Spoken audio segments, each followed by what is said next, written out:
Do I look cool? It's Yeah. actually just because I had it sitting on this little thing here and it was like in my face. And I was like, do I sound better now? You Yeah, sound you sound wonderful. way better. Also, Okay. you're all on. I just have to put you on the actual thing. So bear with me. Okay. I don't want to. Oh, fair enough. You're not my real mom. I mean, no, but like, eh. I would No he's pork. not your mom, but no judgment Yeah, if that is the case. yeah. So I'm doing the editing for this week because Mike's doing the stream. I pulled all the audio and I'm like, hey, I can even this out with what I've got. So I start. Oh, was to make myself smaller in voice, so it wouldn't be overriding as much. And so I turned it down. I had to turn the hand way up, and all of a sudden, it's either rats playing or a dog tap dancing with real long nails. It's usually I'm dogs. pretty sure it was rats. Yeah. I don't have a lot of hardwood, so it was probably rats. But I moved all of my bedroom stuff into my living room, and then I put my living room or my desk and my setup in my bedroom because it's a smaller space and it doesn't have as high ceilings. So that way, because my audiobook, I recorded one and it just was echoey. It was so bad. So I was like, okay, so now I just need to get a bunch more panels, and I think I can do this whole room if I got 2 packs of panels. I could kill so many people in here.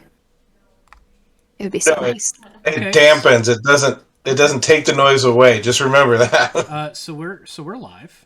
And, Oops.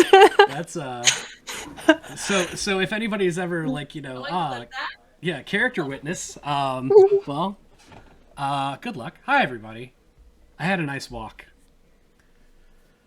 And came Good. back into talks about not murder, just capability of murder. It's Yeah. not murder. Yeah. Are we recording?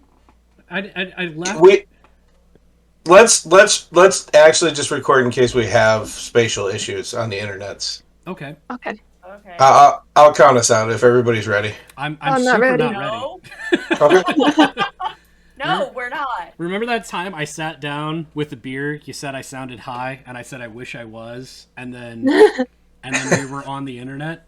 That's the Boo! recap of everything I've done. Got him.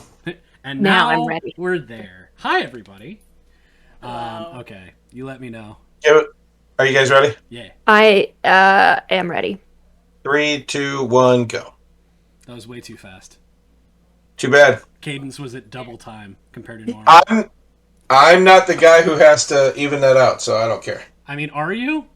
Nope, not this. I got mine this week. I'm good. Because I will say this on this one, depending on what's going on, I think we're better off just never actually acknowledging any kind of extra sound on this one. This one is not the sound quality recording studio. This one is the one of us has soundproofing up, and the other 3 are just going to do their best to not be terrible. By the way, I've also realized the one thing that's going to be a problem this entire time. I'm going to be What? way too comfortable cursing around all of you, and I don't need to spend any more money today. So You had quite a few. the problem was, and this is what bothers me, it's picking up everything that I'm saying, which is fine. But if it picks up a part of a curse word and it can type it out, it automatically assumes it's the curse word.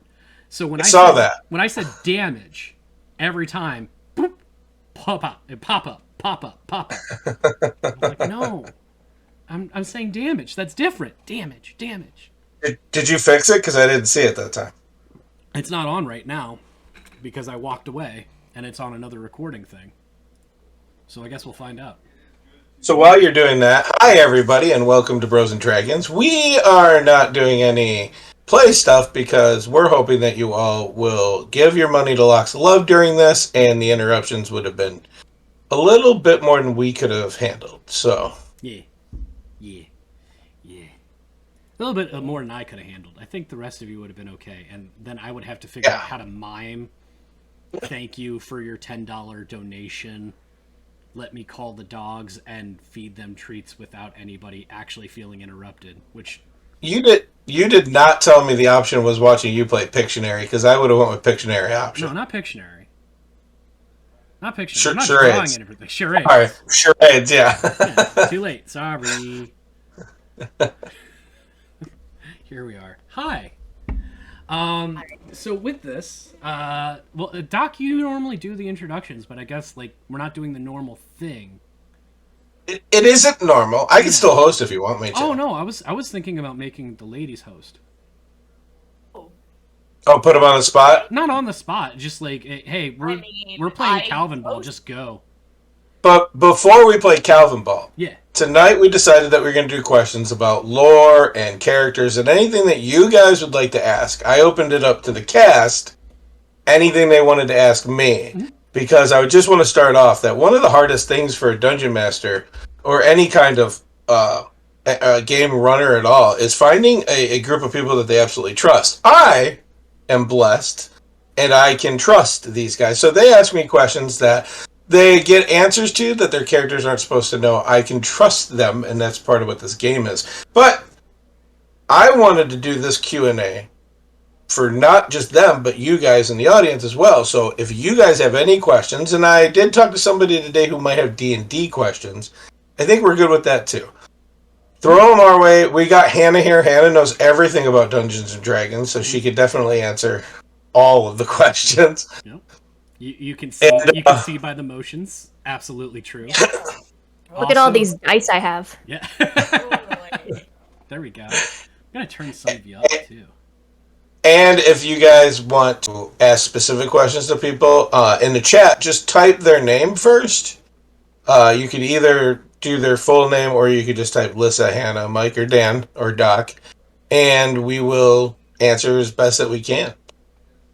We're gonna do our thing. We're gonna do our thing and all the things and do our best. Speaking of which, there's not names on anybody like there normally is. So, hi, I'm Mike. I've been here for 8 hours.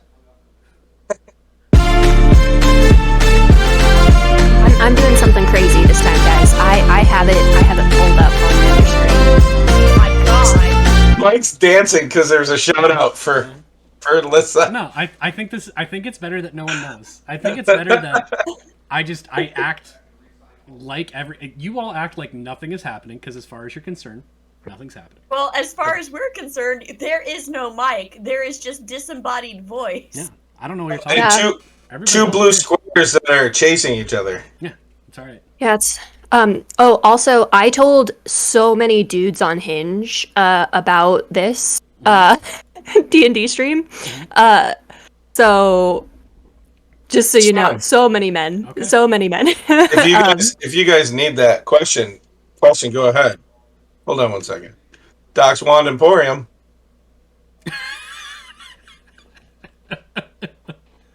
Are you doing a bit, or are you actually on right now? Okay, got it.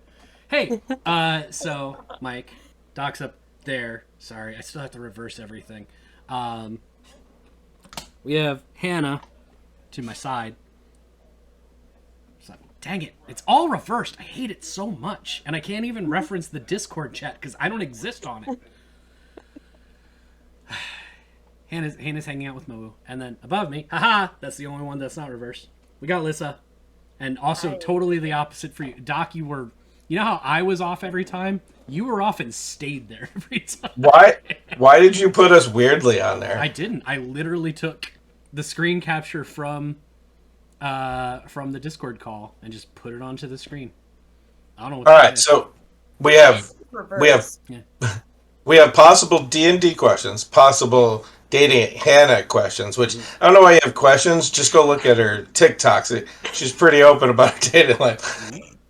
But she'll also answer D&D questions. And then we have lore questions today as well. So Yeah. So we're doing a lot of different stuff. I'll tell you what.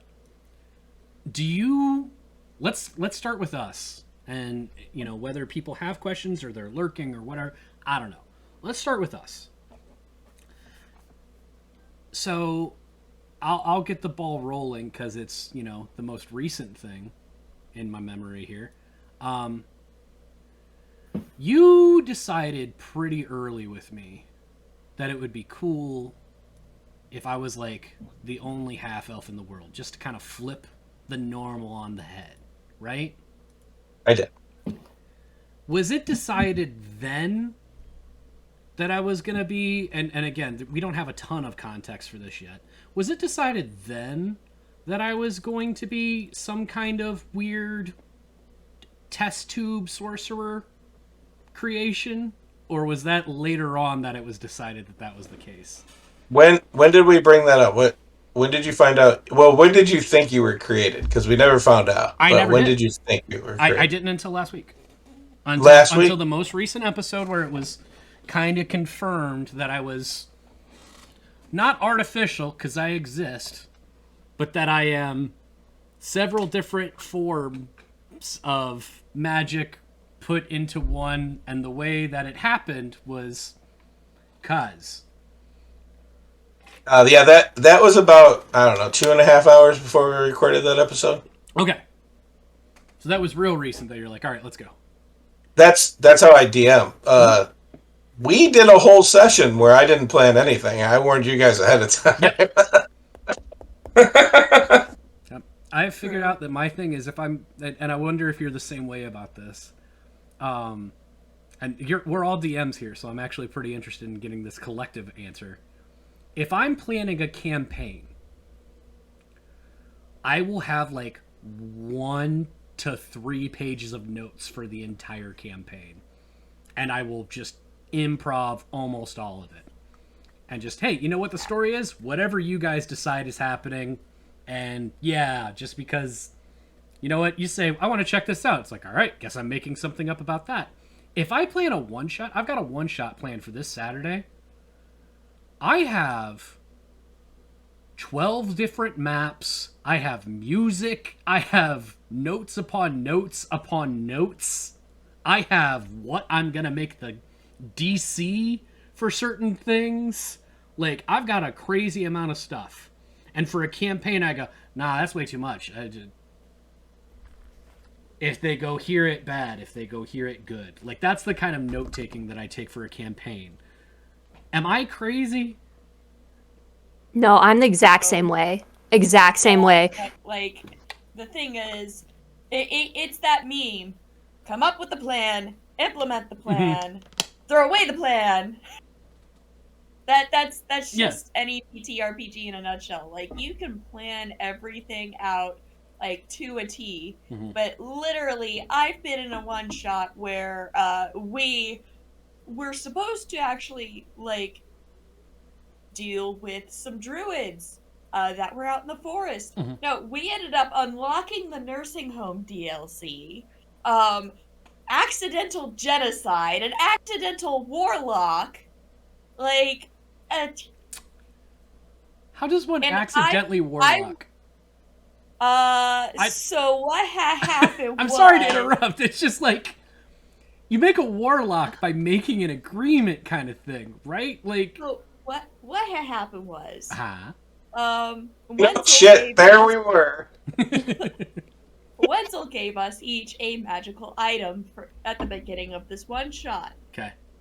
He gave the Eye of Balmora, the Titaness, to one of the players that had never played D&D before. Okay. And when I went to suggest, hey, you know, maybe we should Arcana check this thing because we have hit a snag. None of us have the magic required in order to open this door. Maybe that magical item that you were given at the beginning of the one-shot is the key to being able to open this. Instead of Arcana checking it again, they click the eye! Well, sure. And release Balmora! Yeah, press the button. Sometimes the best kind of action is any. The worst is none. I will say this. The door didn't matter anymore. Yeah. Because there was a crater. Sure. Where the island was. There you go. So what you're saying is it worked? Yeah. Technically, yeah. I put up my entire campaign notes in our green room. If you guys want to share it, I don't care. I can't, because if I bring up the green room, then all of this goes away. Wait for the facial reactions, Mike. Okay, that's fine. I'll tell you what. I'll just talk with you for a bit as people scroll through. Okay. Hi. So that was decided about 2.5 hours before. I mean, you DM, you improv it, you let it go.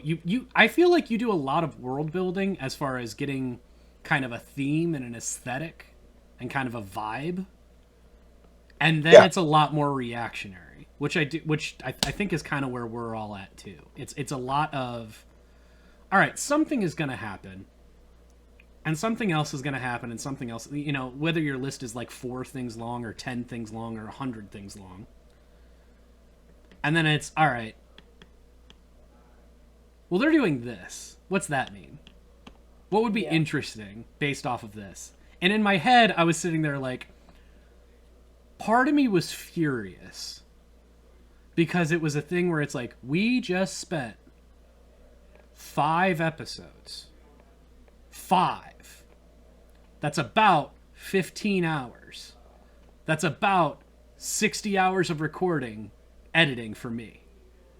We just spent about 60 hours for us to get halfway to the place that we were supposed to go, to get teleported there, to be there for a day, to decide where we were going to go back home. And I'm like, well, this is the worst road trip ever. Because we kind of got there. We basically drove the car, lost the car, decided to fly there, and we're like, we saw what we need to see. Let's go back. I was so excited for you guys to see Miranda's house. That didn't happen! Whoa. You're still there. Yeah, we haven't. Yeah, we're still there. So, if you're asking about that, that's because... So, I put up my notes. I put up the calendar that I keep my notes in. I know what's going... The world revolves whether you do something or not. So, first episode was you guys getting ready to leave, putting backpacks on, and getting a cart. But I was right there with, hey, can we get a lift? Mm-hmm. Yeah, where do you want to go? Hardell? All right. There's a circle. Good luck. All these squares make a circle. All these squares make a circle. So, it's just one of those things that you guys didn't pull the trigger on, which is fine. It's not my job to drive your characters. I mean, can anyone really drive our characters? I mean, I don't even know what I'm gonna do half the time. We're driving these characters. Half the time it's like the chaos ensues, and then whatever happens fucking happens. Like, you guys, Miranda getting shot in the fucking chest by a goddamn lightning bolt. you guys are driving your Gundams. What am I supposed to do? Nothing. I'm not the driver. Go nuts. Listen, give me some blueprints on the Gundam. That's all I'm asking, man. It's the character sheet. You have 3 of them, as Hannah pointed out. How many different character sheets you own? That's fair. I do, yeah. Listen, you say that, and you say that you're putting a whole lot of no. It's on you guys. You have to do it. We didn't know how much money we had for the first 4 episodes. So at a certain point, we got to talk to the mechanic. How do I fill up this thing with gas? That's actually in the manual. You want to see? I can point out the pages for every single one of you on where to find how much money you have. You don't get to talk about the fact that I've got this weird homebrewed character, and you say, well, why don't you use the player's handbook? Well, then if that's the case, I shouldn't smell like lavender. What the heck? He started off as a sorcerer, and sorcerers have starting gold. He started off with a background. Background has starting gold. I'm the poorest prince on the planet, but I'll take it. Plus, what was I doing? I literally, you guys were in the town, and I was just like, "Oh, you want to buy? Yeah, sure, go ahead. Buy what you want." It's all in a tag. How many weird magical items just are in the campaign because somebody made a joke about? Oh, sure. I wish that this had this, and it was like, yeah, okay, you have that. My table of holding. Yeah. And I have a selfie stone. It's so weird. I feel uncomfortable putting magic items in Tayson's hands. Just because I don't know how the character works. Even though I know very specifically how they work. None of it means anything. It's all smoke and mirrors. Believe it or not, Tayson, not even a sorcerer. Rogue. It's weird. Yeah, not bard. He's just a human fighter. Yeah. That makes sense. Fighter. Male. You guys really haven't inspected the ears. They're the ones that you buy off of Amazon. Yeah. By the way, Tayson's the founder of Amazon in this game. Yeah. Oh, it's canon. Okay. It's not Amazon though. No. It's Azamon. Azamon? Okay. Ah. I'm done. Azamon. So, Oh, good. no, if you were gonna segue, I also had a segue. So if your segue might be Yeah. better than my segue. Let's rock, paper, scissors. I want to see if she but I can't zigs when see you. you. I know, that's why it's going to be really good. I want to see if she zigs when you zag. Why don't you guys segue together? Well, my question, 1, 2, 3. hold on. There's no way, because my question was for Hannah. There's no way Oh. that Hannah's question is going to be for Hannah. Well, then let's talk about me. So I asked myself, are there more sides to the story? Stroop, very reluctant on the destiny that's been laid before her. How long has Stroop known about this, like, potential be a guardian thing? That's a great question for Doc. It's a great question for both of you. Actually, it's a great question for you, and then you looking up to Doc and being like, "Does that work?" I have a notepad. I'm waiting for you to answer that. There you go. Oh, I have the memory of a goldfish. I remember talking about it during character creation with Doc. And yeah, he was like, by the way, this is what's up. And I was like, oh, thank God, because all I had was the Waffle Hut. I had a joke character. Which I'm not gonna lie, there's a good amount of the Waffle Hut. It is. She came up with that. That was all she brought to the table. She was like, I know I want to be a halfling. She even said probably a druid. But I got this idea of a cook, and it just kind of grew, and I was like, why don't you just start your own thing? And she's like, oh yeah. And I was like, I mean, let's take, another franchise and turn it into something. And Hannah out of nowhere, Waffle Hut. It's gotta be the Waffle Hut. I was like, all right, I'm writing it down. I knew I wanted to be called Stroop Waffle, and that's all I had going into character creation. Stroop Waffle the halfling. And and then Mike had actually done a one of his TikToks for me and was like, oh, you're a druid. And I'm like, I could play a druid. I've never done that before. Oh, cool. Yeah, so Mike inspires me in a lot of ways that he doesn't realize. So I inspire you to be elsewhere and not talk to me, because I can be a lot. No, there was one day that you're like, Hannah, when you promote your books, you have to not say they're bad. And that made me think that in my head, I was like, okay, what do I have to do to get to not saying the books that I'm recording are bad books? And I was like, I need to start doing books that I actually enjoy and start auditioning for things that I want to do, as opposed to just whatever work comes to me. So that inspired me to do that. So I mean, yeah, that's Mike, inspiring. First of all, that's awesome. I'm overwhelmed that I've been any kind of positive influence in your life. Second of all, don't let me stop you from getting that paper. You know what I mean? Like, oh, I'm not making any money off of these books. I get that. I'm saying, like, if you have the opportunity to, this is a bad book, but it's also a book. So what I do then is, instead of like, oh, don't get it, it's not good. He lies. You say something. No. You choose your words carefully. It's not a book that I would normally read, but it does have some. But you know what? It's got some really interesting parts, so you should check it out. It might surprise you. It might surprise you. It might be trash, but it doesn't matter. It might surprise you all the voices I can do. For those that don't know, Mike's a salesman. Yes. Also, if you're ever really worried about having a really good sales pitch for one of your books, just say, hey, "Tell me about the book. I'm really good in it." I'm good. I'm good at it. The end. I'm Great. a good narrator. Yeah, so Mike inspires me, Doc inspires me, Lissa inspires me so much. Oh my god. Biggest hype girl in the world on Instagram. Oh. Just like, I love you so much. So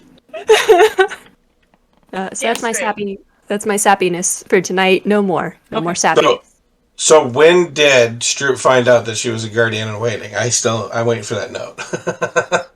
Oh, she's 25. I would say when she came of age, probably 18, 20. Okay.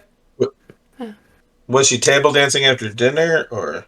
After 21, yeah. Okay. But it Oh. was like a little bit more solemn because she's like, "Oh, Destiny." Okay. All right. It was more of these. So I'm going to give it 20. So 5 years ago. So long enough to establish like what your actual plan was. Yeah. And then it's like, by the way, that plan, maybe, who knows? Garbage. My notes, actually, when we talked about that, were you were denying that destiny because you thought it would stop you from being a Waffle Hut owner. Well, the first True. several sessions as well very heavily leaned into that theme. Where it's Yeah. like, yeah, you know, I got a book. I'll read a page. Maybe I'll read a chapter. We'll see. That's a great Stroop voice. I do like the Stroop voice a lot. Okay, so this is a recent change. That makes sense because that means it was only like a couple of years before you met Miranda and Tayson. Then Yeah. okay, Mhm. cool. Is what? They've known each other 3 years at this point? About Something? 3 years, Mhm. I think. Yeah. Yeah. You guys do yearly vacations together for the last 3 years. Spring break. Woo! Steve Holt. Steve Holt. Every session. Steve Holt. Every session. Stream. Steve Holt. Did we dungeon and or dragon? Oh, Long live the I left Waffle that paper Hut. somewhere. Long live the Waffle Hut. And every couple of sessions, I have to remind Doc and anybody listening that Tayson goes to the bathroom because again, Taste otherwise and wet people might body. worry. Yeah, exactly. It's important. All right. Well, I appreciate that. I got one for Alyssa. Unless you had something earlier, and then you were like, "Oh no, let's talk about me." Do you remember me? what that thing was? Yeah. Yeah, but you should ask Lissa's question first. Okay, I'll ask Alyssa's question. Hi, Alyssa. It's great. You can't see me, but I can see you, and it's not in like a legal way. So I'm I've pretty got happy. the stream up on my other screen, so Oh. I see you. It's just on a delay. Okay, well then hold on. I'm gonna go ahead and just there you go. Just Can't see zero me. yourself out. Yeah, cool. Yeah. So I'm gone. So I'm removing myself from the narrative. narrative. So Lissa, Yeah. been here for 75 years. I think I picked up, and this might be right or wrong. I don't know, and if it's something you can't say, that's totally fine too. Did I get that you're from Eberron? Yes. Okay. So Miranda is originally from Eberron. She made her way into the Feywilds, and then she has made her way here. So she actually worships the Traveler, but because the Traveler doesn't really have a hold on this plane, she's currently worshipping Zalrin. Okay. So I had two different questions, and I'm deciding. I think one of them's juicy enough to save for later. So, what? How do I phrase this? Does your character know why they're here? Did they get yeeted, or Not did they even. just kind of show up? Whenever a portal is kind of just like put in front of her, she's like, "Oh, like the Traveler did it. All right, Got it. we go. So it was. It's was a time ch- for my new adventure." Got it. So it was a choice that you made. You just weren't necessarily aware of the choice. Yeah. Got it. Okay.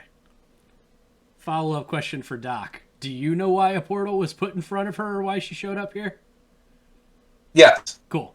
Thank you. That's it. That's because in character creation, she came to me with a changeling she wanted to play. Mhm. And I was like, oh, cool. Well, D&D lore has given me the every multiverse lore, which is the veil has been thinned since the third era and the calamity.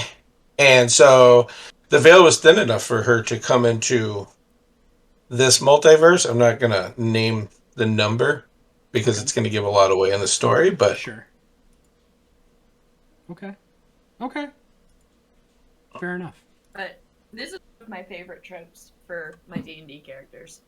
Sure. They just accidentally or on purpose walked through a portal and they're like, "Ah, fuck.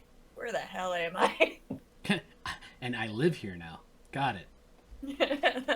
This is my life now. All 3 of my streamed D&D characters, not in their original plane, have... Miranda is the only one that, like, purposefully did it. Samyaza, she happened to have been in a city that transports plane to plane and didn't know that that's what it does. Mm-hmm.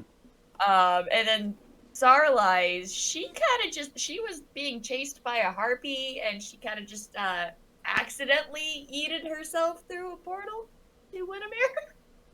Okay. So. And now she has trauma. She's the only one that actually had a happy childhood. Sure. Trauma. Ooh, what kind of breakdown of characters? This is how I traumatize my character. Okay, that's a follow-up question later. I like that. Also, I'm starting to. I'm not gonna lie. I'm starting to notice a Lissa theme, and somebody sits down with you that has the right kind of degree to be able to diagnose something like that. Maybe they would have a conversation, but I'm not that person. And I'm Bring up the demon thing. No, we're not going to. Listen. Yeah. No, Lissa, when you do your counseling, bring up the demon devil. Oh, yeah. Oh, what I want to know is he hot or is he just tall? I ask myself that a lot with guys. A very good question. Is he hot? Is he or is he just hot? tall? Doc, do me a favor. Yeah. Can I answer this one? Sure. Listen, there's a spectrum of beauty that exists, and there's non-traditional and traditional. But to put any one person in a box like that and presume it would, frankly, it would do a discredit to them, and it would do a discredit to you, because you shouldn't expect me to presume who you are and what you find attractive in a person, other than the fact that you find them attractive because they suit you. Anyway, Hannah, what was your question from earlier? It was, how did the cast come to be what it is? Okay. Who started it? Where'd it go? Where did we come from? Where did we go? Well, that's a Doc background question. So Doc, you start and then you tell me when you want me to keep it. Oh, no, I'm saying like OG Bros and Dragons. Oh. Like we got a while to go. Oh, Yeah. Original? Yeah. A bunch of idiots sitting around playing D&D. What were we watching? We were watching something. By the way, Bros and Dragons is pre-Critical Role. It's a while. So we were sitting around and something came up. Somebody thought they were funny and did a D&D thing, and they weren't, according to me. And which means that they might have been funny to other people. Mm-hmm. And I said, we're funnier than that. You guys want to do something? And they were like, we don't care. We have this time. And I was like, cool. So we started recording it and making a podcast, because at the time I didn't know enough about it. Trust me, streaming back then was harder than it is today. Mm-hmm. I knew enough about audio pods and digital and recording that all I needed to do was put everybody in the same room, and I did. It was my kitchen table in Antioch, Illinois. And we recorded and put out a podcast. And that, my wonderful, beautiful group of idiots got to a point where we had 250,000 downloads an episode. And then, God, it wasn't that long ago. It was like 5 years ago. How are we doing? 5 years ago, I pulled the plug on Bros and Dragons because each of those episodes took me 20 hours to edit. Because and there's a huge difference between it takes me a lot of time to edit, to clean up gaps of silence and if somebody's clicking and things like that, versus adding sound effects and music and everything that went into like a full-fledged production that Doc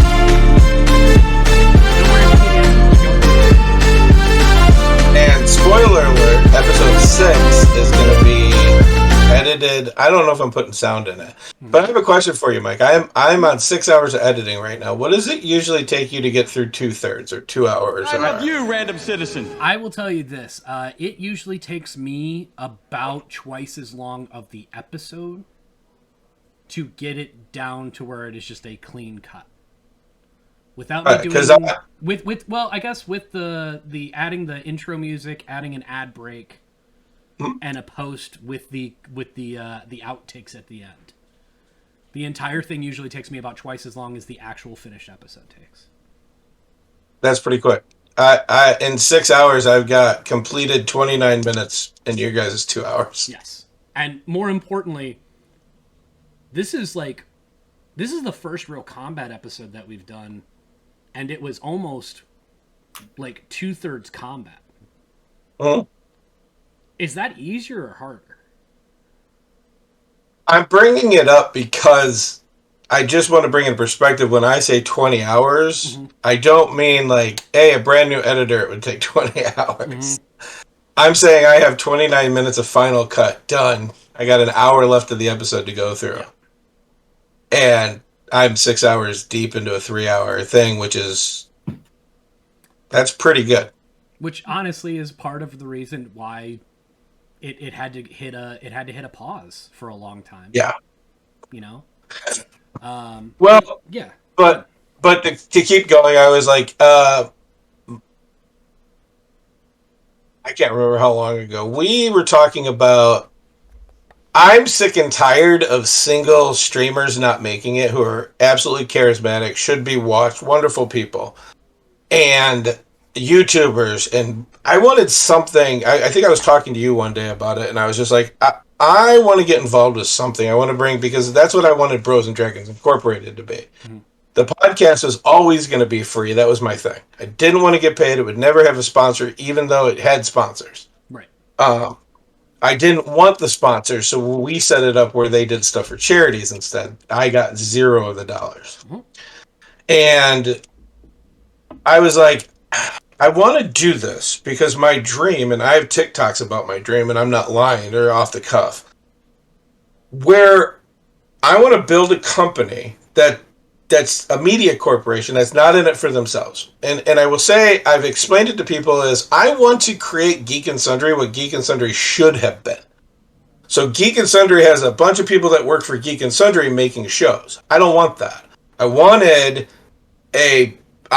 to get a big fan base so that we can promote people who deserve to be in the spotlight, that we go find because we're looking around, or we find the artist, or whatever it is.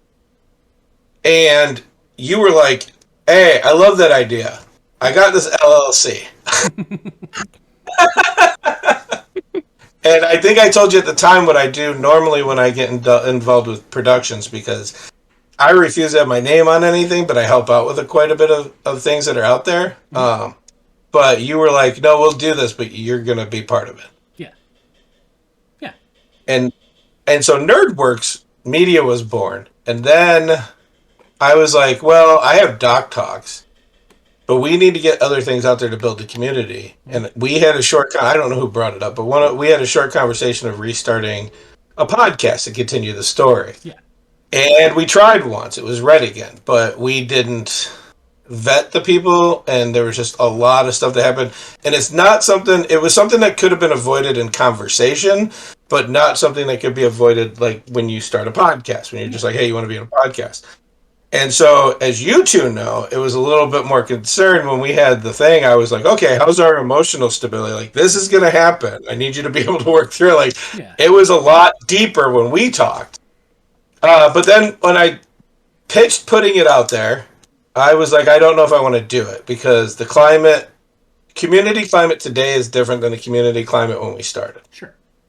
And everything there's no joking anymore. It's cancel culture all over the place. I was like, I don't want to get into that rip again. I already had one of my old players, Mike, not you, Mike, but my original Mike, is a gay man. And I had to defend him a lot. And I didn't mind it because that's the kind of troll I am. I don't mind it. But it was like, oh, well, you're a white man. You shouldn't be talking on his defense. And I don't want to go through that again. And so I was like, I don't know if I want to. So we went back and forth. I was on TikTok, and I was watching, I want to say it was Lissa's TikTok. And I said, hey, Mike, I'm all in for Bros and Dragons if you can get Lissa on there. Aww. And I remember his exact words were, done. And then 2 days later, he's like, she said yes. And I was like, cool. I saw this other person, Han, I really want her on too. And we had it was 100 submissions. We had a lot. It was one of those things where when we put it out there, it's like, okay, we're going to do this. We're going to because you're right. You know, we should have. I love you, random citizen. Man, Osrish Spud. That's a good name. Thank you for following, friend. So Well, that really is. we tried it once, and the people that we brought in are awesome people. I still talk to them pretty regularly. The problem is that we kind of talked about what we wanted to do, and I think the issue is that we said we wanted to make, we wanted to laugh and stuff like that, but we wanted to make like a story that was gonna hit emotionally a lot. And there was a lot of excitement for doing a project together, which meant that there was a lot of yes, just like, whatever, let's just do it, this is awesome. And then we get to that point and it's like, oh, maybe this wasn't the right thing. And I get that. And, that happens to everybody, right? Which is why, yeah, like, there was a whole lot, and even to this day, I have a list on a rotation to call or DM you guys directly, individually, on a rotation to be like, hey, checking in. How's everything going? And I don't ask you the day that we record. I don't ask you the next day. I like to wait a little bit longer if I can help it. Just be like, hey, I just want to see where you're at. I just want to see how things are going. And it's actually led to good stuff, like tangible things that we've changed into the podcast, because I don't want to put anybody on any kind of blat. I don't want to, we're friends and we can talk to each other, but at the same time, it's hard to ask for things like that. So yeah, the idea of doing this kind of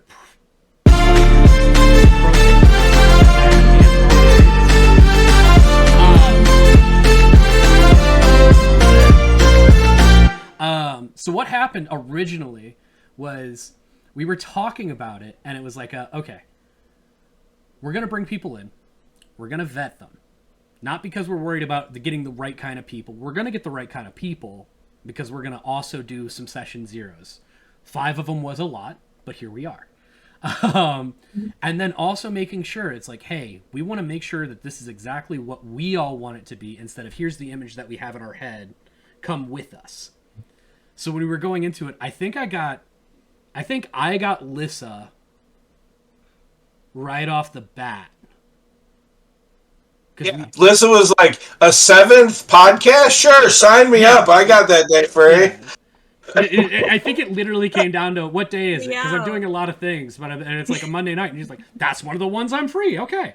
That actually works for me. And I talked to Doc after, and I was like, hey, we're gonna Geek Girl Lissa is gonna be one of them, and Doc's like, cool. All right, so that's one. I want at least one more, maybe 2, but definitely 1. I was like, all right. And then I think it was like an hour after that you said, hey, if you get Hannah, we're good to go. I was like, all right. And I messaged Hannah, and Hannah wasn't even a conversation, I don't think. It was more of like hey, I think we're going to do this podcast. Do you want to be a player in I think I literally just said the words, do you want to be a player on a podcast because you do voice recording and you wouldn't have to DM it? And she's like, yeah. Yeah. And then like the next day asked me what day it was to make sure. So all the cards on the table, because I was scooting over it to come back to it, was this, I want to be 100%, it almost didn't happen. For sure. And it's because the way the original kickoff dismantled, time, energy, and you guys, at least on the podcast, know, like, my job is demanding. The extra stuff I do for Nerdworks is demanding. I am also a homeowner, a father, a wife. I have a ton of... Yeah. I clean the house. I know my place. Stop it. And I was like, I can't. I told Mike, I don't think I could do it again. I really want to. I want to because my creative, everything was turning. I want to finish the story that I started. This whole land that it started in one town. And we can talk about that in a second, but like, I need closure. And I don't know what to do about it. And so we went back and forth for a while. And when we did session 0, the original talking, after we got together, before we started playing. Right afterwards, I turned to Mike, and I want to say cards on the table, and you don't know this yet, Lisa, but I'm going to push myself out there. I was like, I don't know. I think she has too much on her plate, and I don't want to take her away from it. And, like, what happens if something else blows up because she's really in a good position to blow up, and we lose her? Like, it just dismantles, and I don't know what to do, blah, blah. Mike was like, and you're not editing. I'm like, Mike, I gotta think this through, like, and it's how my brain works because of my job. What is what's the best I can do now? What's the possibilities in the future? And I was like, and it was honestly my biggest concern was one of the projects, because Lissa's like me, she's got her fingers in everything, but if one of them takes off, was my concern. And so we were talking, and I was like, you know what? No, we played that first game, and I remember getting off, turning to Mike, and saying, "This is the crew. I'm willing to roll the dice." I didn't even have a conversation that I was planning to roll. You guys meld too good together that I don't have to do a lot of storytelling because you guys do the storytelling. This is perfect for a story podcast, which is how we got where we are today. To do with the experience we've all brought to the table too. I think so. I've never played D&D in my life before this. I don't know what you're talking about. I'm not gonna lie. I'll admit, I don't know how much D&D we play. Like we play a whole lot of every once in a while roll a die and see if you're good at it or not. But that's like every game. I think the amount of Dungeons and Dragons we play versus the amount of I want to go to sleep, but before I go to sleep, I want to press this weird ball and see what happens. Oh, I made a unicorn. That's cool. Like that's the kind of game that we play, which I guess is Dungeons and Dragons.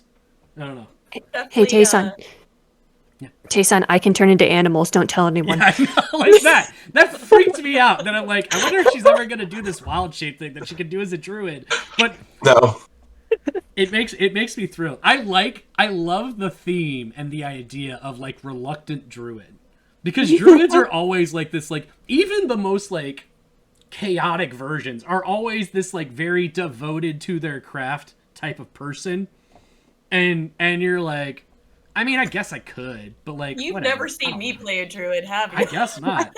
I mean, I've only played a druid one time, and I made him a monk who just happened to be able to make a fire dog. Like that was it. Yeah, and I was his brother. Yeah. You guys know, because after session 1, I was like, let's go live. I was like in our green room, like, let's do this, let's start recording. And then Mike was like, I got a family emergency. Yep. And because of that family emergency is why we have 5 session zeros instead of 1 session 0.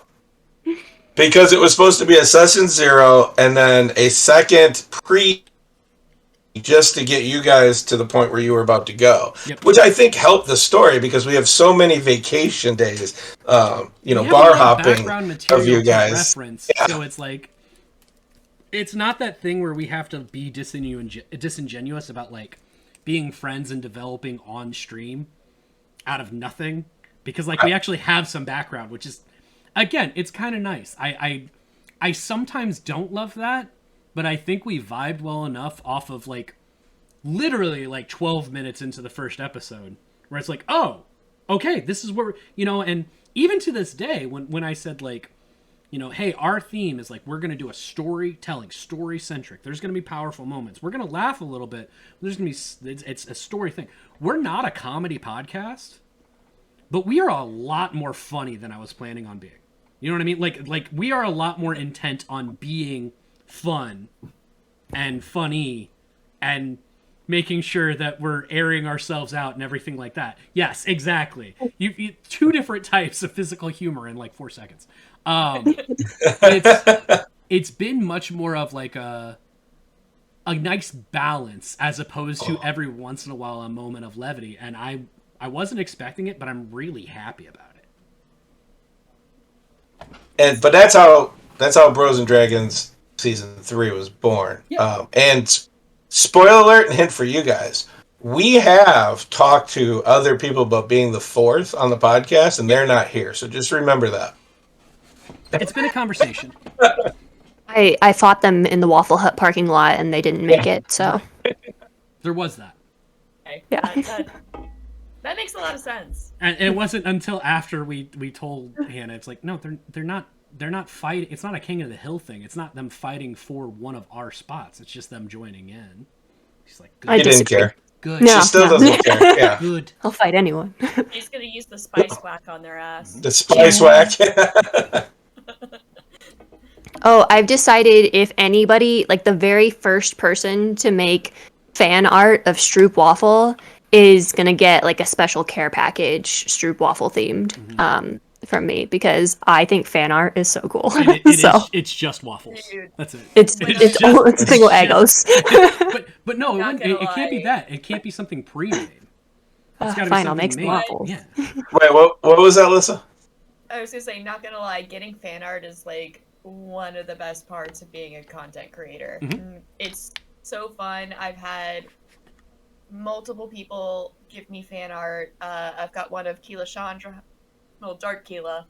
I've got 3 of Semyaza, and one of Star. Excuse me, no, 4, because Semyaza also got included in Cami Shelley's like her favorite content creator. She did like a full-on picture of all of us together. It was Dope. oh my god, like it was badass, amazing. And if you're following Geek Girl Alyssa on TikTok, while you're on there, just search I am DM Doc. Throw me a heart. Yes, everyone follow these wonderful creators. Don't follow me. Don't. Not this week. I'm about to lose a bunch of followers here soon because I'm gonna post something that not everybody's gonna like. So Alright, stay. divisiveness gets you followers. What are you talking about? You Have we kidding taught me? you nothing? Alyssa commented on the one I just did, and I was just trying to be funny and serious. Like, I was doing a serious thing that was not serious about reading signs and books and stuff. And I know she knows I was joking because there's too many damn smiley faces in there. Yeah. I can't. I posted that yesterday. I'm over 1,500 views already. I Because tried to keep people. engagement by commenting. People are like, it's a joke, and somebody actually posted the Webster's Dictionary link to the joke. Oh man. Dude, what causes Doc to blow up? Okay. I feel like once every like 6 weeks or so, Doc and I have a conversation about whether or not he counts as a troll. It's like he likes trolling, but No. he's not a troll. And it's like, I am a troll. No, No, because here's the thing. no. You're not a troll. You don't Low exist level to is troll. You don't exist to troll. It's this nice hobby that you engage in every once in a while, but I don't think you realize that you're doing it as hard as you are sometimes. And then other times, I can't take it seriously when you're talking to me or not, because I'm like, I don't know if he's trolling or not. Because right The now, anti-troll. I'm just reading this through a Twitch chat, which means there's no context, and I know for a fact if I was on the phone or if I was talking to him and I saw his face, I'd know exactly. And I'm assuming he's not. But that's I'm the anti-troll. I'm the content troll. yeah. So I do have a question though. So I know for a fact that how Lissa's character came about was she was like, "Hey, I have a perfect character for this. I played in another campaign."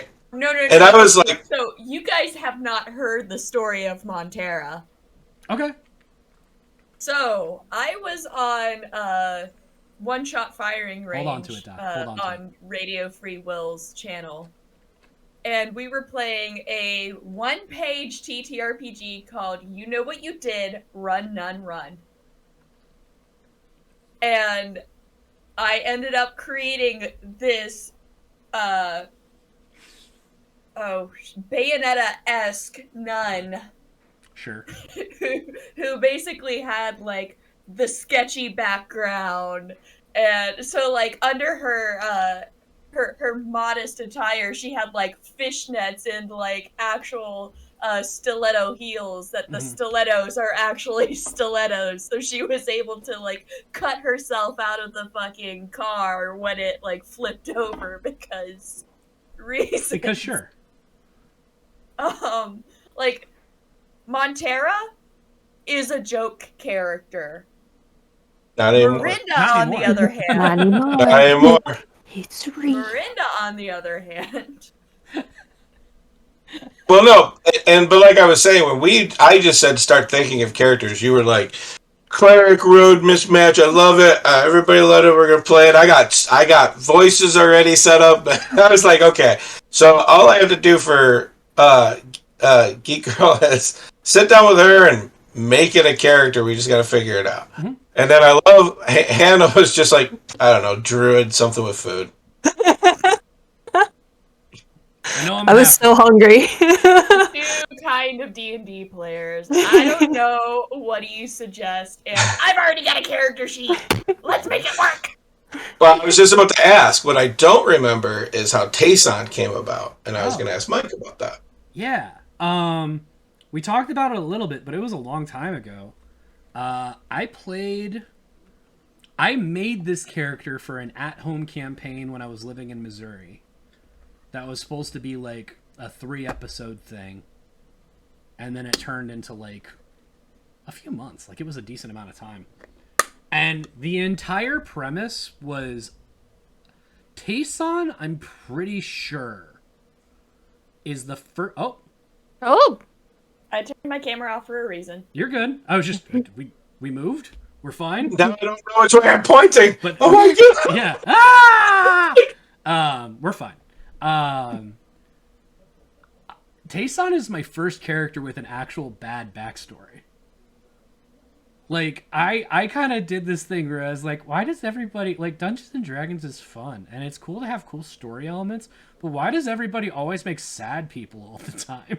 I don't like it. Everybody's always so sad. And then it almost sounds like... Like, I've been at a table or two where it was like this almost like competition about who was the most depressing kind of thing. The sad-off? Sad-offs. And I was like, no. You know what? Screw this. My favorite character of all time before Tayson was a half-elf bard named Jethro, whose entire thing... Oh, man. hello? Oh, well, Hannah has replaced me as the swirling dots person, but that's okay. You'll be back soon. I don't know what happened. It's all right. I can still hear you. Look, now you're back. You're a frozen person, but you're back. The world's ending! I made a half-elf bard named Jethro, whose entire thing was he decided to go off and be an adventurer because he got bored. Because he realized, I can sing and then magical stuff happens. Why would I not go do stuff with this? That was the entire premise of the character. Ask me if Jethro had parents. I don't know. Wasn't relevant. I was going to say, I know for a fact that a lot of Jethro's character development is not created. Like, it's just sitting there, it's like, no.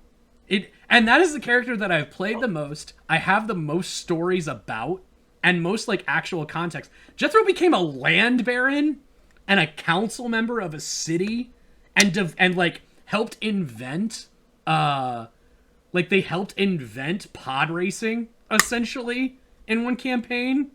And I was just sitting there, it's like, yeah. Why? Because magic exists. Why is anybody not doing this? But Tayson. Yes. So was he different than he is now? Obviously a lot of stuff, because when you were the only person who made a half-elf, I was like, nope, that's it. You're the only half-elf. The premise of the character creation was the same. It was the same thing where it was a really troubled school. It was the same premise of how he got his magic, as far as the story that I've exchanged with you. Mm-hmm. In the home campaign, I didn't give him the, like, ignorance and naivete. Naivete? I still can't say that word. I didn't make him naive like he is. Like, I didn't make him like this clearly PTSD character that doesn't realize that they're PTSD. He just knew that his life sucked. And now I was like, you know what? I think it would be more interesting. And I think there would be more development off of it. As far as, you know what? All of this terrible stuff happened. He hates being him, but he just thinks this is the way the world works. And it's been, ironically, I didn't think it was going to be as funny as it's been, but it's absolutely been funny. But I know there's been a couple of moments where I've made all three people on the screen at the same time, besides myself, go, oh no, and sad. Like, Doc's usual reaction is, and holding it back. But I see it in his eyes. He's like, that is the saddest dang thing I've heard since last week. All right, fair enough. That's not what you're saying. Yeah, okay, I'll take it. You're saying let me add that to the list. So we talked about it, and I created this different sorcerer type. Mhm. Were you excited when I brought that to you, or were you like, "Man, it's a new thing. Let me try it"? Was I excited as one that you said? Here's a thing that you've never done. Would you like to play as a character, a sorcerer for fun? My answer's yes. I was excited.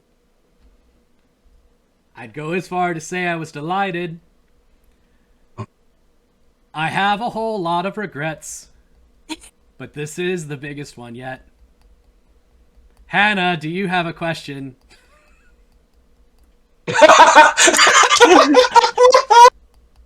That is a shaking of the head. 2 Pass. minutes and 15 seconds of this. I'm dead. Wednesday after this, we have to have a talk. But if it means anything, I'll have a much meaner conversation with Doc. I saw the chat. You are a twat. But that's okay. All this and that. I'm turning it off right now. Oh, you already did. Wednesday is my favorite person. Wednesday's the best. But I digress. I was super excited for this new sorcerer test. I don't know the table, but if I'm able, I'm hoping that we'll discover it yet. I did not like that time that you made Mike strike lightning into his real good friend, but that was different. I don't blame you. I do blame the schools of magic and what comes through. Did you hear that, Hannah? You made me do it, but I don't blame you. That's what he said. Made him do what? No, me. Oh, yeah, you made him do it for sure. I did not. That sounds like 2-1. This conversation's done. I think it has been very fun. I am so impressed with Mike right now. It's ridiculous. Come on, there's like 30 seconds. Go! There's 48. Keep going. And let me state, this time in song is going wrong. This is good. A-A-B-B, A-B-C-C. My rhyme scheme is a little wrong, but that's okay because we're doing our best, and that's when it's the sing-song test. I've used test too much. I'm very tired. 9 hours of stream is not to be desired. 8 more seconds. Just realize this is going on a recording of something else that I'll have to listen to. I am through. How do you do? Yeah. I hate Thank this. you, Wednesday. I hate this. I'm taking everybody off so I can see this and just... I hate this. Alright, we're all back on the screen again. Now I gotta get rid of bard mode again. Goodbye. Boop. Okay. It was good timing. Wednesday, you absolutely didn't do anything wrong. Do not be sorry. That was great. This is something Yeah. I knew was a good chance that it was going to happen. And you did the nice thing where you asked. And then I saw it, and I saw Doc looking down, and I'm like, I can't beat him to it. All right, fine, go ahead. I saw you looking down, I'm like, I know he's typing right now. I know that's all that matters. I have to edit that. Do you know what kind of... Do you know what it needs to stay in. Do you know It what has kind of to. hell I'm in? No. It's terrible. It's terrible. Okay. And it's also one of my own making, which is why it's so bad. But, you know, whatever. Okay. So you were excited to play it when I put it to you. Yeah, did you not get that? I got that. I'm translating the rest of it. No, because here's the thing. When we were talking about it, like, we made a wild magic sorcerer. And you keep saying, like, oh, it's kind of like a homebrew thing. And as far as I know, it's not. Because I'm still a wild magic sorcerer. Like, all of the abilities that I have, everything that I do, I made a wild magic sorcerer with sleep scariness, whose entire thing, you have nightmares, great, roll a wisdom save.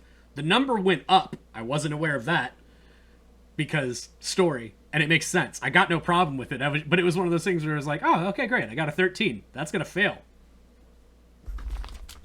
Are you sure? You're like, yeah. It was like, the number went up, and you just went, huh? Cool. All right. But that was the only difference that I knew of. And then it was, hey, I'm going to make a new wild magic table for you. I was like, okay. Do you want me to know it and write it down, or are you just going to tell me what happens? You're like, no, I'm just going to tell you. Cool. All right. I guess that is what it is. So, I don't know. I don't know if I ever do, like, I know I have different kinds of magic, and I basically combine opposing magics every once in a while, which is neat and terrible. Because I'm pretty sure we decided that the one thing that was going to be a detriment for every one of them was it was going to put me in real immediate danger. One round. Sure. I'm also I'm a squishy boy. Unless it's concentration, then it's until it ends. Right, then it's till it ends. I came to the conclusion very quickly that this was going to be a campaign where the character that I made a sad boy. And I made him a sad magic squishy boy.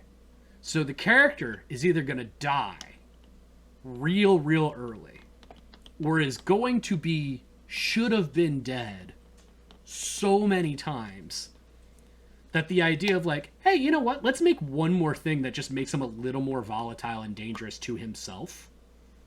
It's just a cool thing to lean into, and woof! It has been it's been a journey.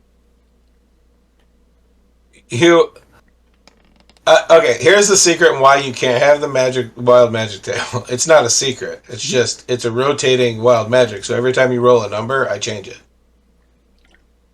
Okay. So even if you were to roll the same number twice, it would never be the same thing. Oh, that's fine. I got no problem with that. Oh, look, Hannah the DM is in our chat. Wednesday, give her a shout out. She won't hear it though. She won't even know the why. I don't know what's happening. I just, yeah. Osrish. I like Osrish a lot. I keep trying to say ostrich. I'm kind of proud because I had seen that username before, and I was like, where do I know that from? And they follow me on Instagram. So, hey, well, thanks for bringing him in. I contributed in some way. What are you talking about? Right. Yeah, I'm still working on it. If I spend 6 hours a week editing out your rat from making noise in the background, you are contributing. I didn't hear it. We broke Hannah. I see that. I didn't even hear it until I'm like, I got to get these closer together, so I have plugins that I use, and I was like, I'm going to plug this in and jack the sound up, and I could hear, people. I could hear when you scratch your skin, it sounds, and I'm sitting there. Oh yeah, it's awesome. And so I had to tone it down a little bit off of the skin scratching, so don't worry about that. But then, I'm listening to the recording, and I'm like, why does it sound like my dogs need their nails cut? Yeah. You'll remember last week when I said, hey, how long would it take for you to move the rats? And would it take less than the amount of time that I'm willing to edit out and not have you on the stream? Because the answer is yes. If it's 40 minutes of movement, at that point it's a conversation. But it's a conversation. I'm still voting yes, please get them to where this is going to be okay. But that's okay. It's the first starting bits. All of it was bad. I've discovered that I need to spend a decent amount of money on a standing desk just because, especially today, I'm antsy. I'm moving around to my desk. I can't do it. And you should have had it before you started this week. Yeah. I know. Yeah, some of us prepared this week, Mike. Oh. Some of us rearranged our entire households for this. Mm-hmm. And have a living room for a bedroom and a bedroom for a living room. I mean, takes all kinds, I guess. Yeah. I can make snacks so much faster. My kitchen is right next to my bed. Got it. Okay. I was waiting for the second half of that. Like, hold on, help me out. So Hannah, many- what's the question you have? Mm-hmm. I've already asked so many questions. You best. Well, I would ask Lissa, but she's muted, and I'm assuming that Marinda went to the bathroom. Yeah, listen, I was Yeah. super excited to make you host this, and On a whim? yeah.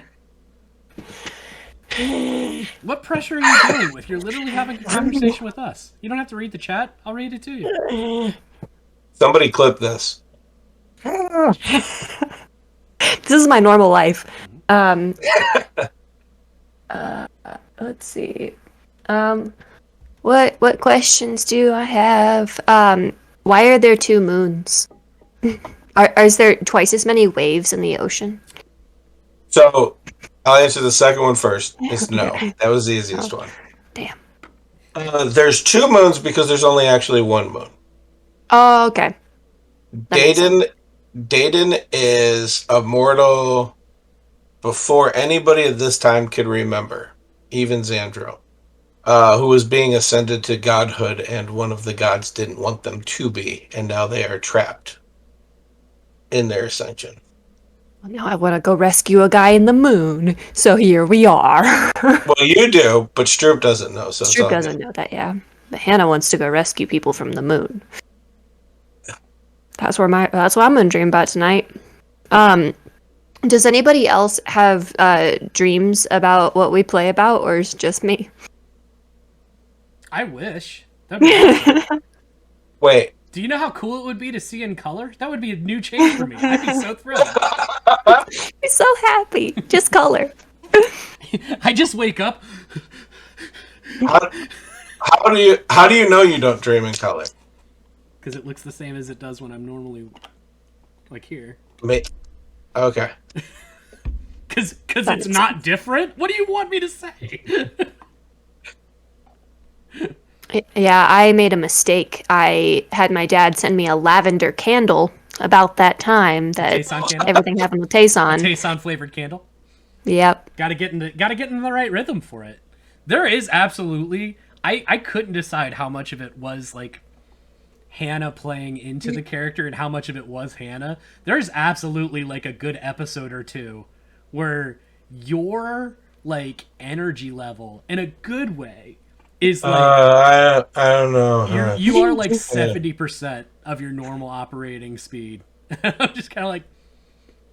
I think this is a good Yeah. game, because you do normally within, like, 10 minutes of me noticing that. And we just going, Yeah. is she tired? It's usually I was so really soon tired. after that it's like, you mentioned the lavender anyway. And it's like, all right, I can't falter. Even if I was like, Hannah, wake up. No, Hannah, don't wake up. You're just role-playing right now. Damn, okay. Sometimes I roleplay so hard I don't even know I'm roleplaying. So that's that on that. Okay. Here's a good character. Wait, because that's a good quote for the internet. Sometimes I roleplay so hard I don't even know I'm roleplaying. Right, someone put that on a mug, and it'll be in our merch store. Nope. The first thing that's going into merch art is what? Waffle Hut. Oh no, is it this? No, it's a T-shirt that says what? Long live the Waffle Hut. Long Long live the Waffle Hut. Waffle Hut. Yeah. Here's the thing. I agree with that. I do. Sorry, I had to get up because I said the dang word. Anyway, He hit himself with the swear jar. Oh no. I do want to say, as much as I want to get the shirts that just say "Long Live the Waffle Hut," I would be really interested in getting like nice formal printed letters. That at the bottom is like sincerely, blank for your name. Long live the Waffle Hut. Like it's a company title. You want me to put that on the Nerdworks letterhead? I could do that. I mean, I'm down for it. Yes. Long live the Waffle Hut. You know, with So, I don't- with other forms and things like that, as you know, profoundly professional that we have. Can I has the money? Yes, no, maybe. Check a No, box. he's not kidding. That's exactly what our I can't remember what they're called. The requisition official form, but requisition form. It literally says, "Can I has money? Yes or no?" We're waiting for the maybe yeah, to be added. yep. Oh no. It was a good day. That was a good day. It's still a good day. I filled them up twice just because they're awesome. Cody's a good CFO. He doesn't know he's the CFO as much as I keep telling him that. He's like, he's the CFO. But I cut Hannah off for the quote. I'm sorry. Go ahead. Good. Not even a clue. Oh, so I am pretty, like, Stroop and I are pretty similar. I was just curious as to how Tayson and Miranda relate to Lissa and Mike. Like, so Mike, how much is Tayson actually like you? Right. For the viewers? The viewers want to know. Well, I mean, if they haven't picked up on it, I definitely grew up in a deeply troubled childhood without any parents. Also, at about the age of 23, discovered that I was actually created in some kind of magical lab. Talked to your mom and your dad. My dad, my adoptive dad, I apologize, did send me on a quest at one point, and it's why I live in California now. I'm still searching, right? No. The girlfriend quest? Yes. No, I've got that. Farrell's awesome. Very happy. Yes, Farrell's amazing. But no, I am okay, so Tayson is very socially awkward, doesn't like talking to people, very much a people pleaser, overly polite, lacks any kind of confidence unless it's in, like, fighting, because it's the one thing he's trained in. Like, he's bad at magic as far as he's concerned. He's terrible at magic. He's just good at fighting, and magic happens to be part of the fighting. I love talking to people. Love interacting with people so much that I now have a pretty much, like, part-time to full-time side job where I try to get validation from the internet for me being a funny and good person. So, like, exposing this to the world for more interaction when I don't get enough. I have far too much confidence for somebody of my skills and capabilities. But also, the puppers can come on the stream. It's okay. They should not. They're being a real extra right now. I'm very. I do have the same confidence issues where it's like every once in a while I'm like in the I can't get anything right. I can't do anything right. But I think that's just people, and I just play into that all the time as Tayson. That makes sense. No, I'm very, very. No, we don't have a lot in common. Okay, you guys want to be up here? Come on. And you are fairly stroopy. We got that. I'm so stroopy. You're so stroopy. Stroop and a half. A stroop and a half, really. Yeah. Very waffle. very, very waffle-esque. Yeah. So that would be 4'3".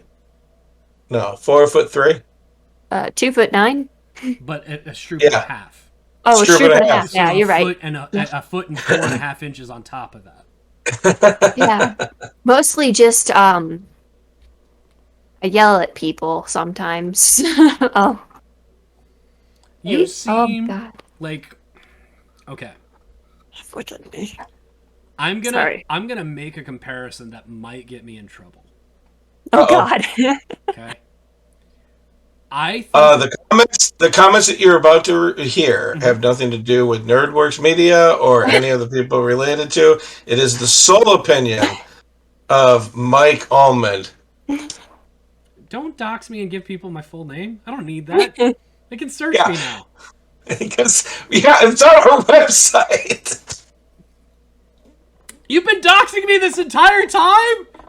No. Anyway.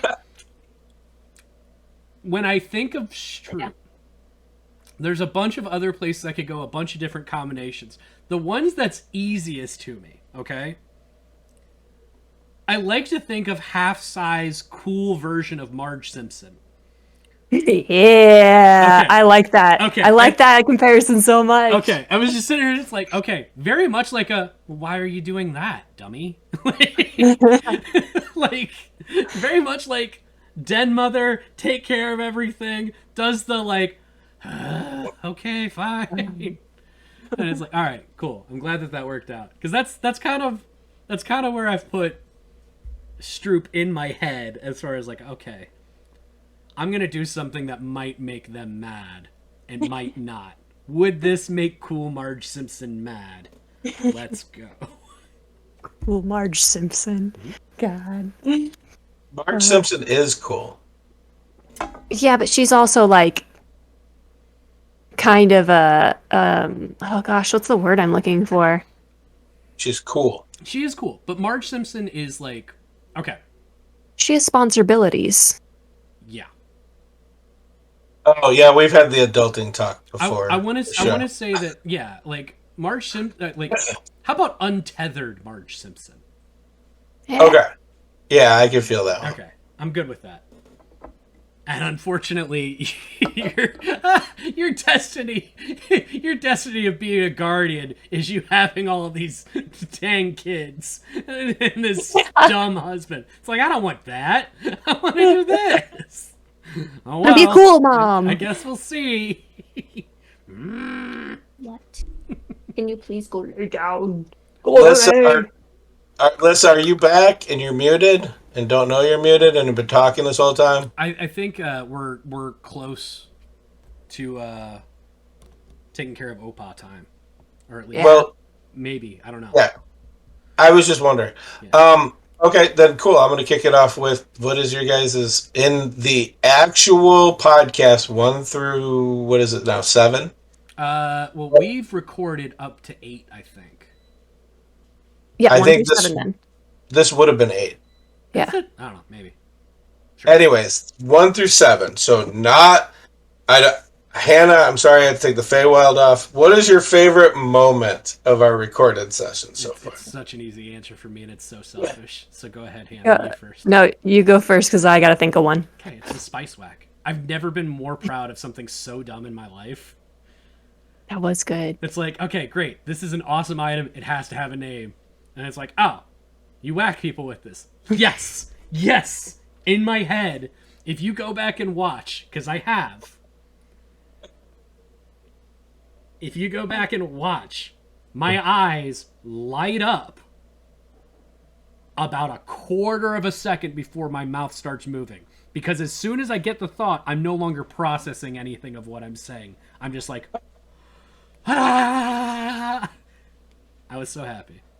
Spice Whack was a good name. Spice Whack. That is Spice Whack fantastic. made me very happy. I'll think of a real answer, but just know that that's the actual answer.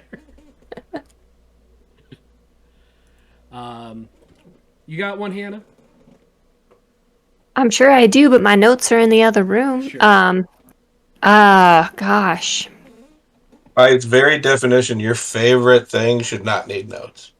Yeah, but I don't have a good memory, so I always write down the things I think are really funny. My notes are Is that why we have did not dungeon and or dragon or pretty much, yeah. I'll give you a little bit more time if you're still searching. Yeah. Go ahead. I think my actual like in the game thing that was my favorite. It was probably the conversation with Bavin Tugif. Okay. Just because it was like, ooh, let's make this real. Because this is context that nobody has. Like, this is an actual comparison. And then being able to play that off of you, who has all of this information and got to see everything, and make you be like, no, what are you talking? No, that was terrible. It's like, no, it's fine. And getting to play that off, that was fun. That was fun. Ask me again in 10 episodes, and it'll probably be last episode where I got to... Well, it's a great answer because I think that both Mirinda / Montera and Stroop like have a feeling that they really understand or have a grasp on Tayson and really know nothing. And I think that came out when you guys were talking to Xandro really well. It was like, no, Tayson, no, it's fine. Or even, what was the one? Oh yeah, if we die, it's good. Yeah. that conversation. Yeah. Yeah. It's good. Like I don't have to worry about it because I want there's no consequences. I'm not gonna lie. That this is the saddest thing I'm gonna say in probably a month or two.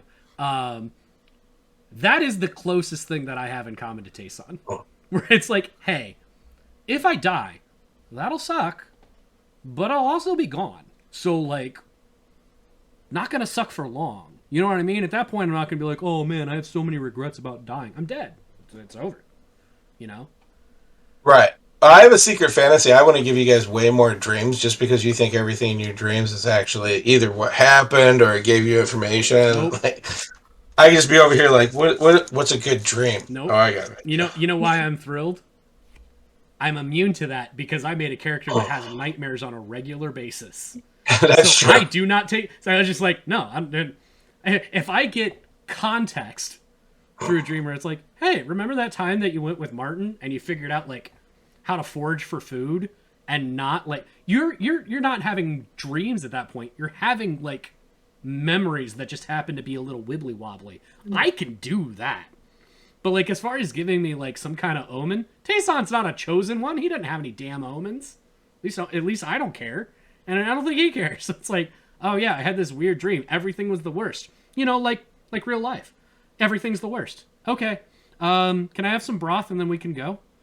Excuse me. Everything is awesome when you're part of a team. Unless you're Tayson. In which case everything is awesome except for me. I'm so sorry. I'm gonna do my best. Now we're peanut dancing. Yeah.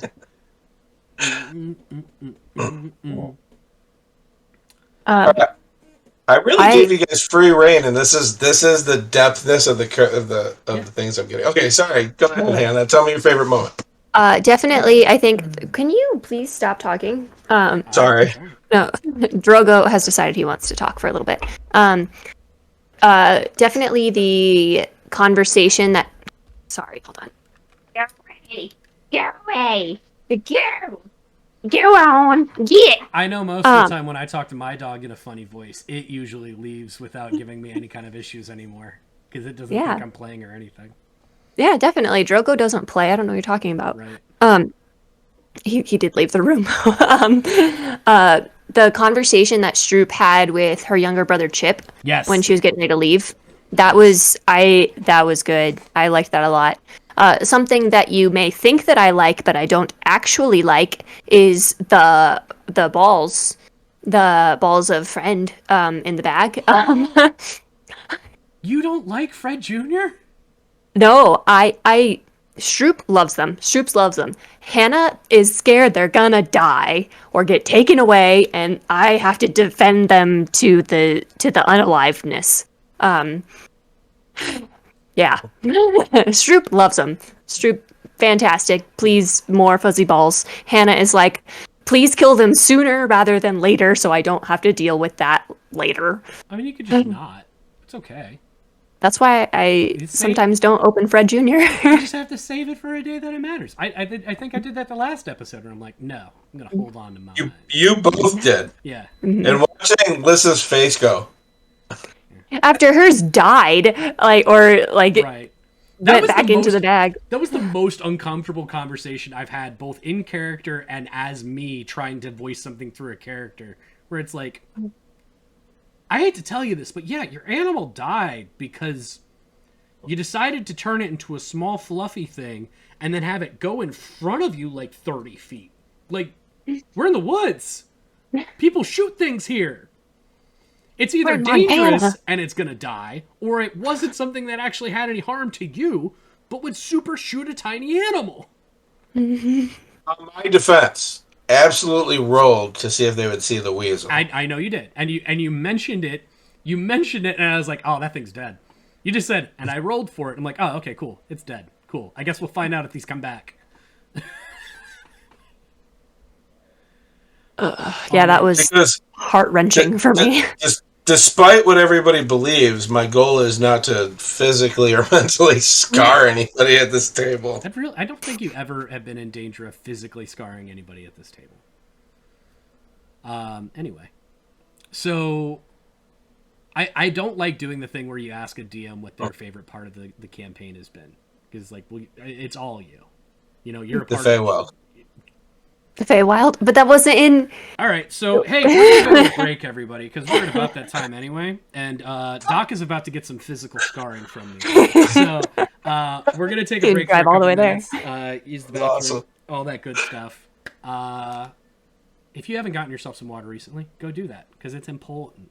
If you haven't pet a doggo recently and you have a doggo, pet it. Don't go pet a doggo if you don't have a doggo because you need to ask permission for that first. It's very important. And if you do pet a doggo, make sure that it's one that, like, you know, has somebody around. If you go pet a random doggo, there's a decent chance that could end up badly. But if you're feeling, you know, gutsy about it, underhand, not overhand. This is the worst safety brief. Who's talking about safety? I'm talking about nice consent with animals. Gosh, Doc. Get over yourself. Anyway, we'll be right back. No. Definitely. Hold on. So, oh, well, okay. There she goes. The one person we want to talk to. She's like, go ahead. Yeah, bye. I'll be back. Yeah, bye. Yeah, we literally have to talk about all of it. We want to talk to everybody, but Yeah, we gotta have it recorded that you went to a guy's house without knowing who he was. while this is happening, Lissa, 2 questions that are waiting for you. Okay. How and take your time for both of them because we're gonna dive back into the Hannah dates. You know my ADHD ass won't remember. I'm just giving you 2 questions. Giving you 2 questions. Okay. If you don't know the answer, then you know what to focus on. And if you do Stop. know the answer, you're great. Stop. She said I'm ADHD. Ask the questions. Watch what happens. Okay. Squirrel brain. How right. how close are? How did we phrase this?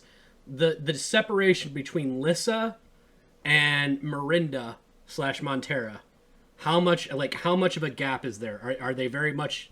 You made yourself as a D&D character. You have a lot of similar traits, or is there a lot of separation? Okay. And then the second one. Fair enough. And then the second question was, what was your favorite thing that's happened on the stream so far? Oh gosh. Okay. Okay. That Hey, one's a hard one. scroll through the Rolodex. If you got an answer, great. If not, it's okay. We waited for Hannah to watch them at 3 times speed really quick. Yeah. So Literally just. So you got this. And you know what? Worst case scenario, you could just go same answer as Hannah, and that's okay. Look, then you fulfilled all the requirements asked of you. So Hannah, you didn't know the guy, but you went to his house to let him cook you dinner, which is like, I can't line up how many red flags I heard myself say in that sentence, but Listen, Hannah likes food. I hold on a second. I don't even like food that much. He just likes garlic bread that much. yeah. Bread. Yeah, I did that. I went to a stranger's house and he cooked me dinner and we had wine and it was great. Making friends is a good thing. You literally broke bread with somebody. That's totally fine. If you were I gonna did. have any kind of meal with somebody, breaking bread with them is the right one to make. Like, I can picture Hannah sitting there too, like, I'm not sure I know this is probably not the best idea. Garlic bread? Kill me now. if I die, I won't die hungry. I had to message him and be like, "Hey, all my friends want you to tell me specifically that you're not going to murder me." Right. And he was like, "I'm not going to murder you. Are you going to murder me?" And I was like, "I guess not now." Like, How good, And then- how good is this bread you're offering? yeah.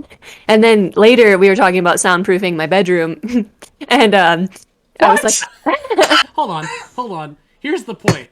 If you laughed in a reaction before you gave any of us the opportunity to, you recognize that that's ridiculous, right? "Yeah," Okay. Cool. But the conversation we had, I was like, I could murder so many people. The same conversation we had earlier. I had that conversation on a first date with a man and he did not run. So, potential father to my dogs, maybe. Maybe. You know what? I'm now in the position where I basically think that, like, if the guy was going to be a murderer, I think you flexed enough as a potential murderer that he's like, this person could be a threat or a partner in crime. they're like, no, she's too good with it. Like she wanted it to happen, obviously. Yep. That's why whenever I take a shower after watching Psycho, I just bring a knife in there with me. It's called being a millennial. Fair Yeah. enough. Is this back to the junior adulting versus adulting conversation we've had Yeah. before? Do you know how many times I've tried to make like, hey, I understand, I'm a really good cook. Like, I am so happy. Like, you want me to come to your place? I'll cook. You want to come to my place? I'll cook. If we can rent one of the Deerbergs, Schnucks, grocery store, kitchen places for me to just cook, I'll do that. I don't care. If you ask me to go out to dinner and a movie with you, I can get about halfway through that before I'm bored. I can't do it. I can't do dinner conversation where I'm focused on what people are bringing me because my brain goes, oh, I wish they had done this. Oh, this is good. I like that. So- I try and analyze the meal too much. I'm bad at it. When we first met, Hannah, there was a question I told you to ask somebody when you went on a first date. Do you remember the question? Yes, it was what Disney villain do you hate the most, or which Disney villain do you relate to the Which most? see, no. And so I know you didn't ask. Which Disney character would you kill and how would you do it? That is not the one that you asked. That is It not the one is. you asked. No, it's changed because you asked which Disney villain was right. No, it was which one would you kill? Because I asked someone. He has a I girlfriend, asked by the way. someone. And then Yeah, because stopped because they did not respond in kind. All right. you know, No, he you're did. right. He had a good answer, but he has a girlfriend, and they are very happy together. So I did not hit on him for her. I like how you had to specify though. It's like he has a girlfriend and they're happy together. Yeah. Well, that's important. I understand that. Yeah. But I like that you kind of remembered. That is the best icebreaker question I know. It's great. I'll have to ask him. We made Yeah. fun of political parties together last night, so that was nice. Nice. Yes, nice. All Nice. right. I was We so sweaty. I was so Lissa, sweaty. favorite part of the episode so far. Motherfucking spice whack. Yes.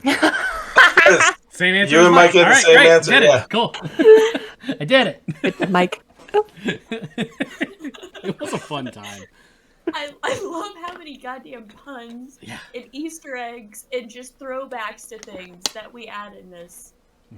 It's so off the cuff and freaking hilarious. I mean, even just like the small bits of like when people sub, it's like, hey, we're gonna make you an NPC in the campaign. That's fun. Yeah. I like adding It is things. fun. And then every once in a while, Doc like starts introducing an NPC, but he looks at his notes before he introduces the NPC. I'm like, this is gonna be a name, ain't it? This is gonna be a name. All right, here we go. Who we got, Doc? Who we got? And he's like, my name is the name is Bavin Tugif. I'm like, you know what? That's a Dwarven name. I dig that. Okay. Who are you? I'm the Raven, Sith. Ah, yeah. All right. I don't know that belongs it. All right. Good job. Good job. It's a fun meta game to play. I dig it. Okay. I have a question. Because I always like this one. And I wish that they asked it more for like big shows and stuff like that. Because I think it gives you a lot of good insight. If your character was in real life, would the two of you get along?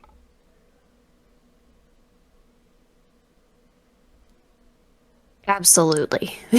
Absolutely. I think I like how you answered for both characters. In you answered absolutely, and then Stroop absolutely. I feel like Stroop is very similar to the other Hannah. My best friend also named Hannah. The one who's not here right now. She's taking a nap, but she'll come by later. She's in Arizona right now, guys. Oh, okay. Didn't Tyler Durden travel without his buddy in Fight Club a lot? She Admittedly- exists, guys. Hold on. No, this is fair because Hannah's. This is the friend that showed up in the stream the first time, and you're like, "That's my friend. I know them." Oh no, Wait, that was was that- Casey. That No, that was Casey. Dang it! Yeah. I was But- sitting here. Listen, I'm just trying to make you not crazy, okay? All I'm doing. Hannah's Hannah is in her contributor page on the website. Got it. Okay, Yeah. Which, if it is a different person, fair enough. I have TikToks with the other Hannah, okay? But yeah, I think her and Stroop are very similar, and I think I did put a little bit of Hannah number 1 into Stroop.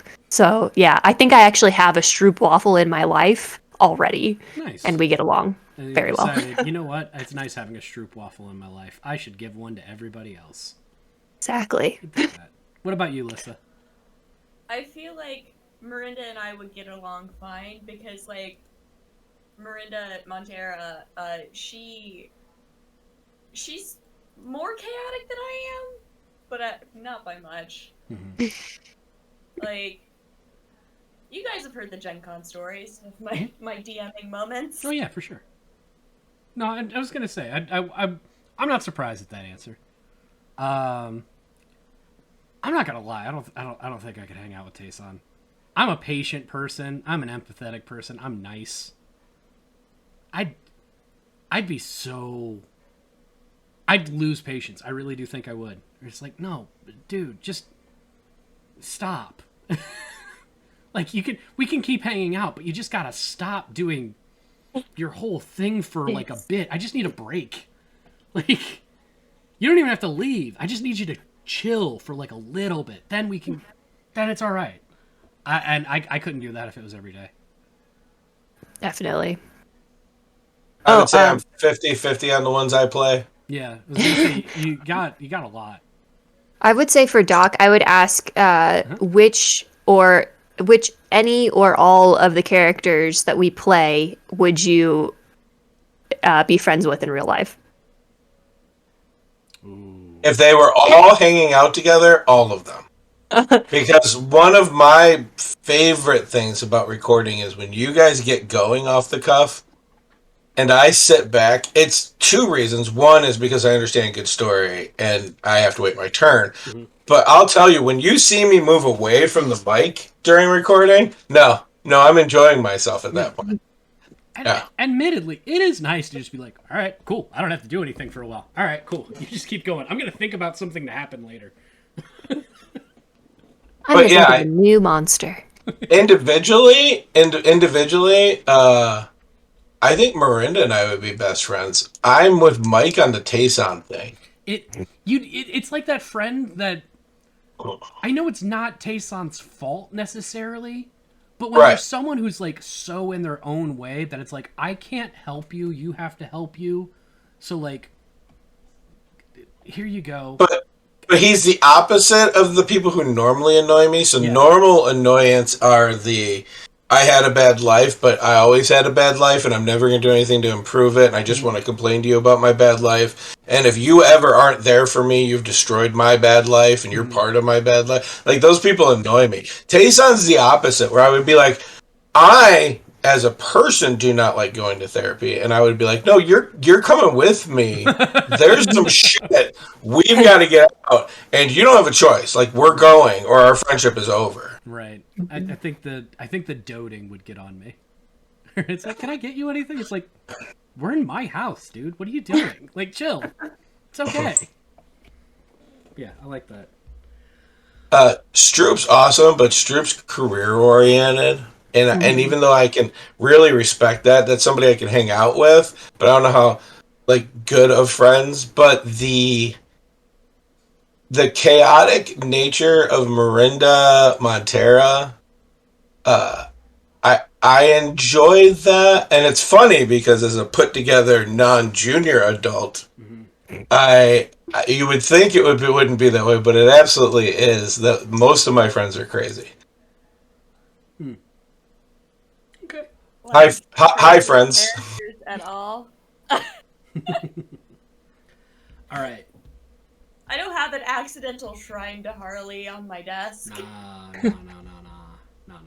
It wasn't on purpose. I happen to have had 1 Harley Quinn pop, and then my boyfriend got me 2 more, and a Harley Quinn statue, and I'm like, oh, I've got to display this, because, like, the Harley Quinn statue is, like, like one of like 500 or something like that. So it was a very limited run. It's like the Arkham Harley. I'm like, no, this has to be out. Mhm. And then I was like, but she looks lonely. So I put out the Harley Quinn pop. And then I put out the rest of my pops. Now it looks like Stroop and Miranda walking around. Okay. Actually, it kind of does. It's about the right height. There you go. They're vibing. It's good. Yeah. All right. If you have this Doc, this goes to you too. This is a question you can answer. I'm extremely excited. You don't get to play this character in the campaign anymore. What would you want to be? Like, would you want to still be someone that's like for the two of you that have characters in the campaign, would you want to go completely different and was like, all right, you know, I've got Stroop, who, as we've said before, is this untethered Marge Simpson character. Do you want to go in that same realm, or do you want to go completely different? You know, we've got Chaos Agent. Do we want to still go into the Chaos Agent? Do we still want to be someone that's from a different plane, or do we want to go something different? And Doc, I'm just curious, like, hey,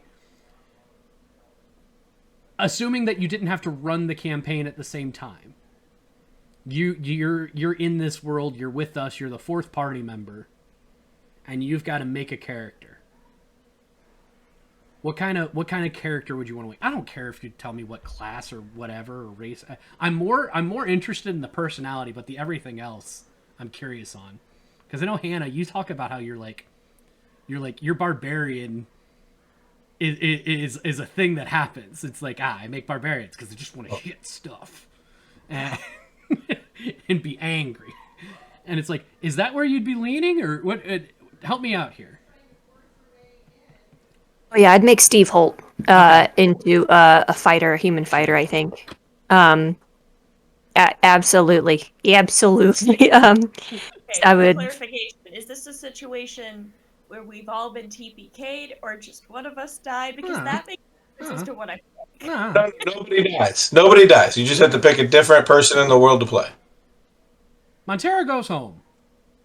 Okay, so I like trying to fill in as best I can, Sure. but I do have, so I've got my little, I lovingly call her my bimbo druid. Okay. She's a half elf, but like obviously in this world that would probably get changed, but at the moment she's a half elf druid. She's Circle of the Land. And she like talks like this, and literally the first thing that ever came out of her mouth as a character was, "What's a horse?" Wow. Got it.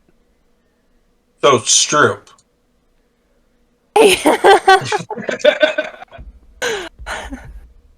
I want Clariel to have life, and I've been playing Clariel since before Stroop was a Sure. thing. No, you're fine. This is not an Very IP different. stealing thing. We're okay. There's also Mike? my paladin. Mhm. There's also my paladin. She's Okay. a very ASMR paladin, and she's Oath of the Open Sea. I think Mike will understand the gravity of what I'm going to say. If I could, I would play Heron in this campaign. That's exciting.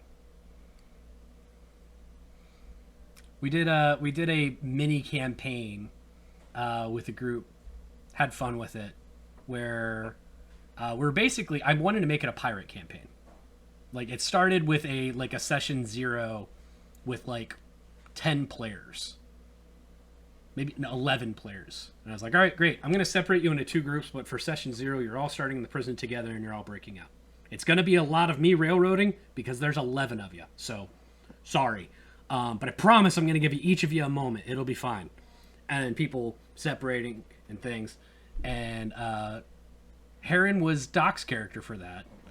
And Heron is a character that Doc made with the intent of having something really meaty to dive into. And like some campaigns, you know, it just kind of flaked out. It happens. But the real problem was like in the immediate, It was the exact opposite issue that we had, where it's like, hey, we're gonna go, serious. And then it was really funny. And that one, it was, hey, it's gonna be whatever you guys want it to be. And then nobody knew what they wanted it to be, so it didn't really end up being much. It's like, all right, well, I can't give you stuff to do without knowing what we're looking for. Otherwise, I'm just going to make half the group mad every time. And Heron was a really cool character. So that is... I mean, you've already put him in this campaign. He's just different. That's not Heron. I don't care. He's represented. That's what I heard. But the reason... not only did he have a meaty story, I did something that, again, I get to be a player, but I don't get to be a player too often with people that I have a rapport for or with. And so I have one awesomely with Mike, and I was like, Mike, here's what I'm going to do. I want to make a noble who's accused of murdering his whole family, ends up in jail.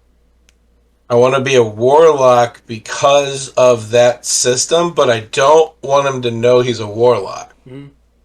He just knew a ritual to call this ancient deity who his grandmother taught him a ritual for in case the family ever needed to get out of something serious. And not only did I not know I was a warlock, I told Mike, I'm going to tell you, go ahead and pick my patron. I don't want to know. This is what I want. I just wanted everything to be very blood related because to do the ritual, I had to open my fingers to create the symbols. And I wanted that to be a focal point of all my powers. And that was it. Was the weapon. That's all I did. And Mike was like, cool. Basically, I'm one of those people that thinks that if a DM complains about, you gave another person, give me a character with amnesia. What am I going to do with this? Literally whatever you want. Literally whatever you want. They've given you carte blanche to do whatever with their character they can. Go for it. And Doc's whole thing was like, hey, I'm going to give you amnesia without the amnesia part. Here is the backstory. You write in all of the future, however you want it, and we'll just say go. And I was like, okay. But I was adamant, like, loving family, friends coming over, like, the best that it could possibly be. Mm-hmm. Until a day before the campaign started. So he was in a good situation, then he was in a real bad one. Yeah, that happens sometimes. Yeah. That's so cool. Drogo and Nibbler. You're what? Sorry, go ahead. Your kids. Oh, they're just having a circus out there, so. That's okay. Anyway. Yeah. It's that's the second time I've complimented you all very highly tonight. Yeah. Doc really likes that character, so that is nice. Trust me. I took them out of that campaign because they wanted to do goofy stuff, and I was like, no, I want to save this for something I could story. Mm-hmm. Yeah. There were moments in that campaign. There are a couple things that are like, I'm never gonna regret like running games. I'm gonna because it's all fun and it's literally all fun and games. Yeah. I am really bummed out that the first time that I ever did the city ship, I'm really sad that that was the first time I did it. It was like, aw. That was cool. Anyway. So, any lore questions you guys want to ask now? Because I'm not seeing anything pop up in chat. Sure. But I really do appreciate everybody being here because there's quite a few people watching. Yeah. So. So there are so many characters, and when I say characters, it's there's even more players than there were characters, if I'm remembering right, and like the backlog of Bros and Dragons, because there was a bunch of times that people were switching because they had to. There's a couple characters that were like piloted by more than one player at a couple of different points. Uh-huh.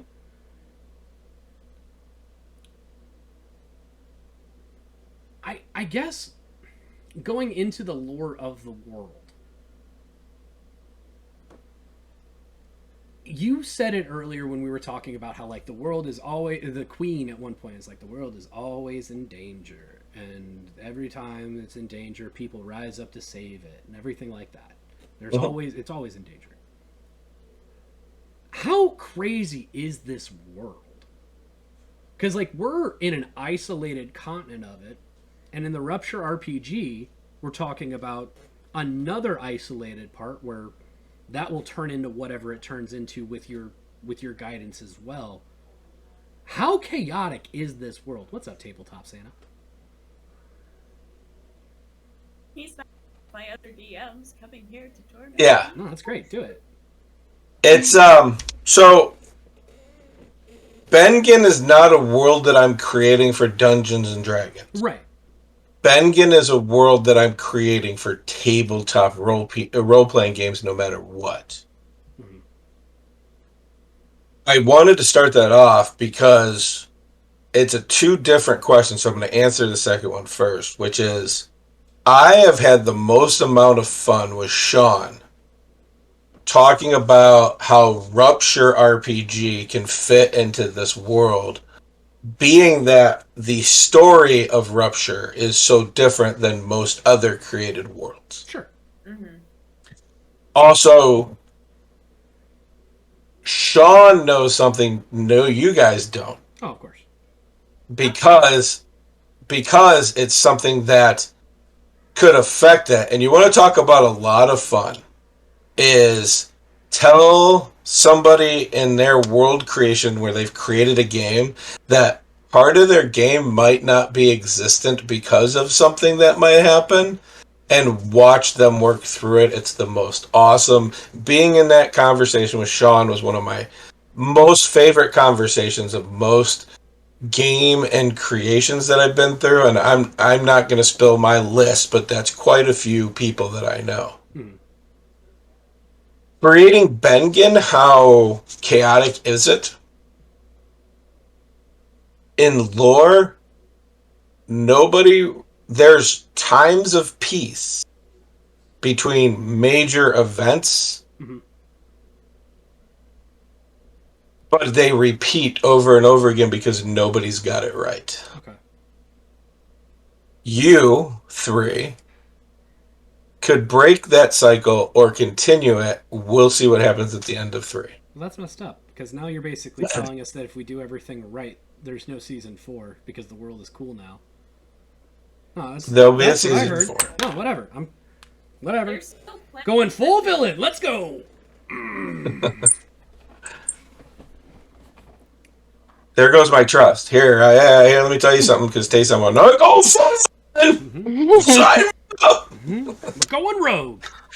But no, it happens. It happens X amount, What was and people. Sorry, what was that, Lissa? I said I thought we already kind of were. Oh, there you go. Going rogue. Okay, continue, Doc. I didn't want to lose that. Go ahead. That's okay. It's just a cycle, and decisions that people make continue the cycle. And to give you guys an example, Avagard was 29 on the first recorded apocalyptic event. Mhm.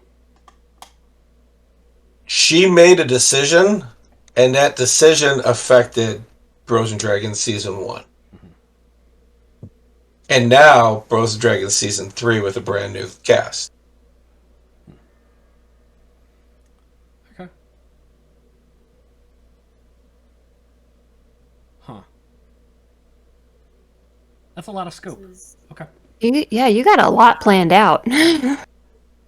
He's got a lot that's been planned. Yeah. I know what's happening in the world. What you do and how your characters react and things that you take and decisions you make will reveal how much you know what's going on.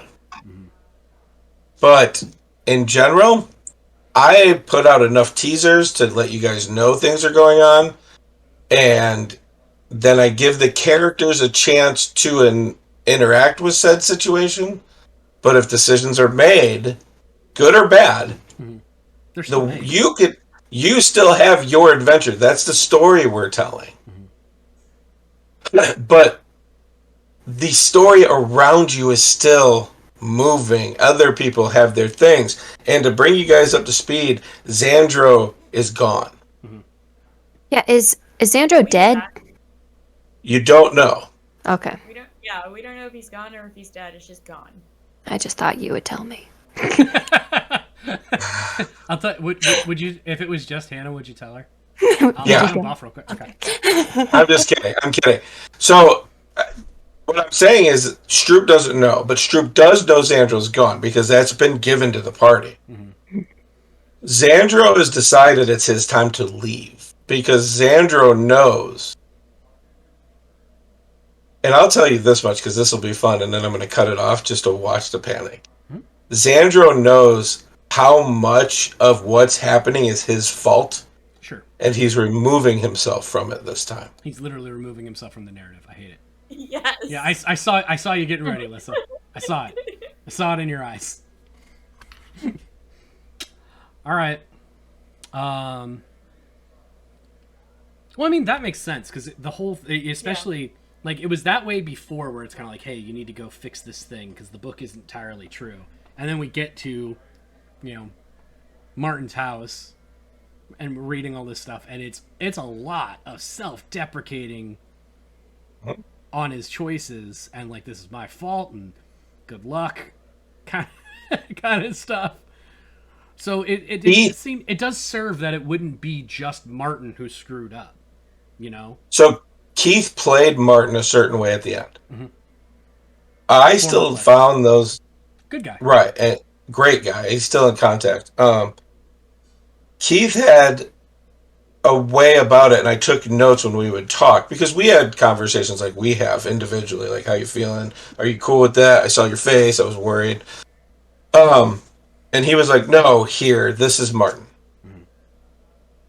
And so Tayson asked the best question that got Xandro to admit that Martin was the kind of guy who would tell you what you needed to know to let you move on, but it didn't have to be the truth. Right.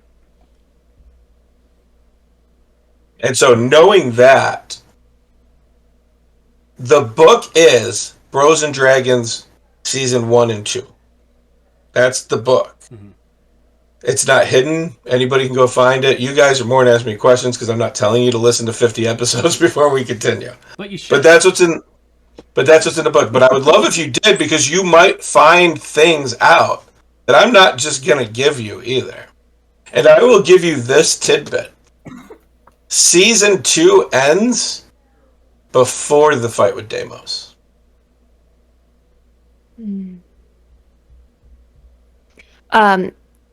Because I haven't listened to them because of who I am as a person. Who are the characters? Who are the characters in seasons 1 and 2?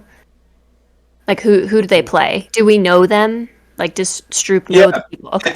They're written in the book. So Martin Firewell is from the beginning. At one point he changed his name. And when he came to this world, he changed it back. Okay. If you listen to the episode, if you ever find it or you ever get there, you'll realize why he took that name, and it might give you hints of why he doesn't have it here. Okay. Alicia Fargum was a major player all through campaigns 1 and 2. Avogard has always been an NPC. Okay, I like Avogard. That's what I was curious about. I hate her. Avogard, when she was introduced in season 2, was seen as a villain. In fact, the crew was trying to kill her or pin her down, or I can't remember. They were after her in season 2. They didn't realize what she was doing was the right thing. But you also have to remember that Bros and Dragons season 1 and 2 is done in Enon, in the world of Adura, the islands of Adura that we know them today. Enon had a really weird rule. Paladins were outlawed. Paladins were blamed for a breaking of the world that nobody could remember what it meant, this breaking of the world. And so we know now the breaking of the world was the casting out that Avogard did, but the Paladins were blamed for it and were actually considered illegal. There were the Temple of Justice in in Enon, which we have a Temple of Justice in Remedigan. It's where all clerics go to learn. The Temple of Justice had a team whose whole job it was to put different clerics together to hunt down paladins. And that was actually one of our table games. In between sessions, we just had games where we would play the game for fun. And we started an all-cleric campaign and went and hunted paladins. And the end of that campaign is one of the clerics married one of the paladins, got them relieved even though she was hunting them, got them relieved, and then they made an announcement that they were something like they were wrong, and then paladins were no longer illegal. So the difference between 1 and 2 is paladins were illegal, and then paladins needed clerics to watch over them. So if anybody in the party wanted to play a paladin, there needed to be a cleric that came from the same training area whose whole job it was to watch that paladin. So what you're saying is if Tayson dies, I should absolutely be a paladin that Marinda had to watch over. Find an egg, and then you can always be an egg person. Actually, not. You know, that actually sounds like. But then she wouldn't be level level 3 when we started. Listen, everybody's level 0 except for things that are strong. But I hope that answers what you were asking. Yeah. Okay. She got more of her rogue skills during the time. Sorry, we were going through the things, and I got... So Alicia was one of the big ones. Steve was partially there. Yeah. You remember the famous Steve that it got everybody busted up for a bit? Oh yeah, Steve. Steve was very important. He actually was one of the changing tides in the battle before the Battle of Deimos. In the Battle of the Demons, he was there. Grogon the Smasher, which was season 2, played by Kylie. Love you, Kylie. Was a great addition. There was a wizard who turned on everybody. What was her name? I don't remember, but John played her in the first one. Mm-hmm. And then the reason John stopped playing her and took on Alicia was he didn't like the character, had a social anxiety problem. John, if you guys know John Sika at all, has zero social anxiety. He's just socially awkward, but he has no anxiety about it. I got a video of him drinking out of my drinking horn, slow motion, as the water, he's shirtless, but it's going through his sweater because he's so hairy. We used to want to shit. Anyways. And I think that was the major characters. The other major NPCs were the Queen, was played by Amy from Dungeons and Dragons, who is a good friend of ours. We helped them, and they helped us. Amy was the voice of the Queen for a long time. Zariah was originally pre-Bros and Dragons Season 1, was a character that Mike, my player Mike's brother, Dave, made for the campaign. That we transferred her over into it out of our table game because she was such a cool character, who ended up becoming the Queen Regent with the Queen of Enon. Mm-hmm. I think those are all the major players. I mean, I can't think of any other ones, but that's also I'm more removed from it. But you guys know Xandro, who is Tom. Tom originally played Martin Firewell in Season 1, made Xandro for Season 2. Who is actually we were playing 2nd edition together at my house. He was part of the original group. He was the actual dungeon master. His last name is Benson, which is why Bengen is named Bengen. Because he originally designed Rangio and Tyrianda. Not Tyrianda as a whole either. But Rangio and Tyrianda, then created Tyrianda and Galdera. And literally from there, I did the rest. And so it's Bengen because Benson and Gentry combined with the first 3 letters. If you two and anybody else watching want to get a good idea into Doc's DMing style too, one of the things that he put in there that was subtle is the fact that There's the world. Season 1, here's the world. In their off time, they still played in the world that they created. And as a result of what happened in that side game, it changed the campaign and the world at large for the second season. So it is very... So when he's talking about like hey, you guys are the main story. This is the story of the podcast, right? But there's also like a B-side, like you'd see on a TV show. It just so happens that B-side is the A-side for everybody else, because it's the world. It's what's happening everywhere. We're focusing in on you three and what happens, but here's the world, here's what's going on with it, and if you all do different stuff, well, that's going to affect the world. But the world is always going to affect what you're doing. Uh-huh. Or at least hopefully it does. I don't know, if we decide to just go on the chef quest, just, you know what, whatever. I'll start prestidigitating food, and you can tell me to do it better. And we'll just do that for, 3 more weeks before the world ends. But supposedly the world's already ending, so I don't know. If the world's gonna end, there should at least be more Waffle Huts. I don't know if we're going to get the permits in time. That's all I'm saying. You know what? Let's just do it without. Someone clearly doesn't work in the restaurant industry. Let's go start a restaurant and do it without permits. Okay. No. Cool. Or she knows, because what are you going to do? It's the end of the world. It's not like they're going to come get you for your permits. You're right. Bureaucrats never go after you. Bureaucrats never go after you when there's something bigger going on. Never. But as you guys can tell, the lore it's big. It's there. And what you guys do now will be the lore in Bengen for whatever comes next. I mean, I can tell you for a fact that even the little bit that we played we're going to call it Take 1 of Season 3, that stuff's, like, those characters, things that happen, that is canon. Because that does exist now. There's a couple of characters that you all have met that did not exist before that. Prue is a tarot card bard who is also the Guardian now, as you know her. Was a Guardian in waiting in the original kickoff. Navarra was Xandro's niece, who was a god warrior who played in the original one. You guys know her now because it was introduced, at least in background stuff. Queen Navarra, Michonel. And those were Cassandra Gone. Those were my players, and it was actually part of the background of that character that she was hiding. That these were possibilities if anything happened. So even if things go terrible and you have to leave for a long time, don't worry. There will be Waffle Huts in Season 4.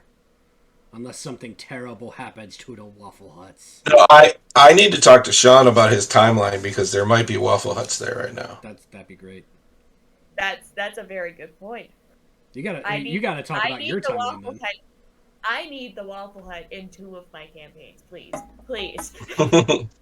But anyways, yeah, that's lore. If you guys have any other questions, a lot of this stuff is already parted out. Yeah. Okay. It's just a lot of, and here's the thing. This is coming from me. It's all parted out, or at least a vast majority of it is parted out. It's hard to find it because it's a lot of backlog, and I've been going through it. And then, the second that I stopped, when I started editing this podcast, because it turned into, I love you, Doc. I can't listen to me talk as long as I am, and edit you talking, and then figure out in my off time I need to add another 100 hours of Doc talking. Yeah, you're good. I'm not telling anybody to do so. I'm telling you that I am. The lore. And you guys know, because I joke a lot about how I'm not prepared and I'm doing it off the seat of my cuff. And I really have introduced stuff that are now world events, things that have happened as jokes with us. Mm-hmm. Right? You just commented off the side. You didn't even mean to, Lissa. And we're talking about the Nightstand of Holding. Is now a thing in this world. And these things create in the world. I do know what's going on in the world. Just because I walked up to one of our recordings and I had nothing planned, it's easy for me to give you stuff because I know what is going on. Season 5, people are standing out in a long line outside of a store because they have to get the newest generation of Selfie Rock. God. But what the guys did in season 1 affected the whole demon apocalypse happening in season 2. Right. And God they damn it, did that. guys. Come on, guys.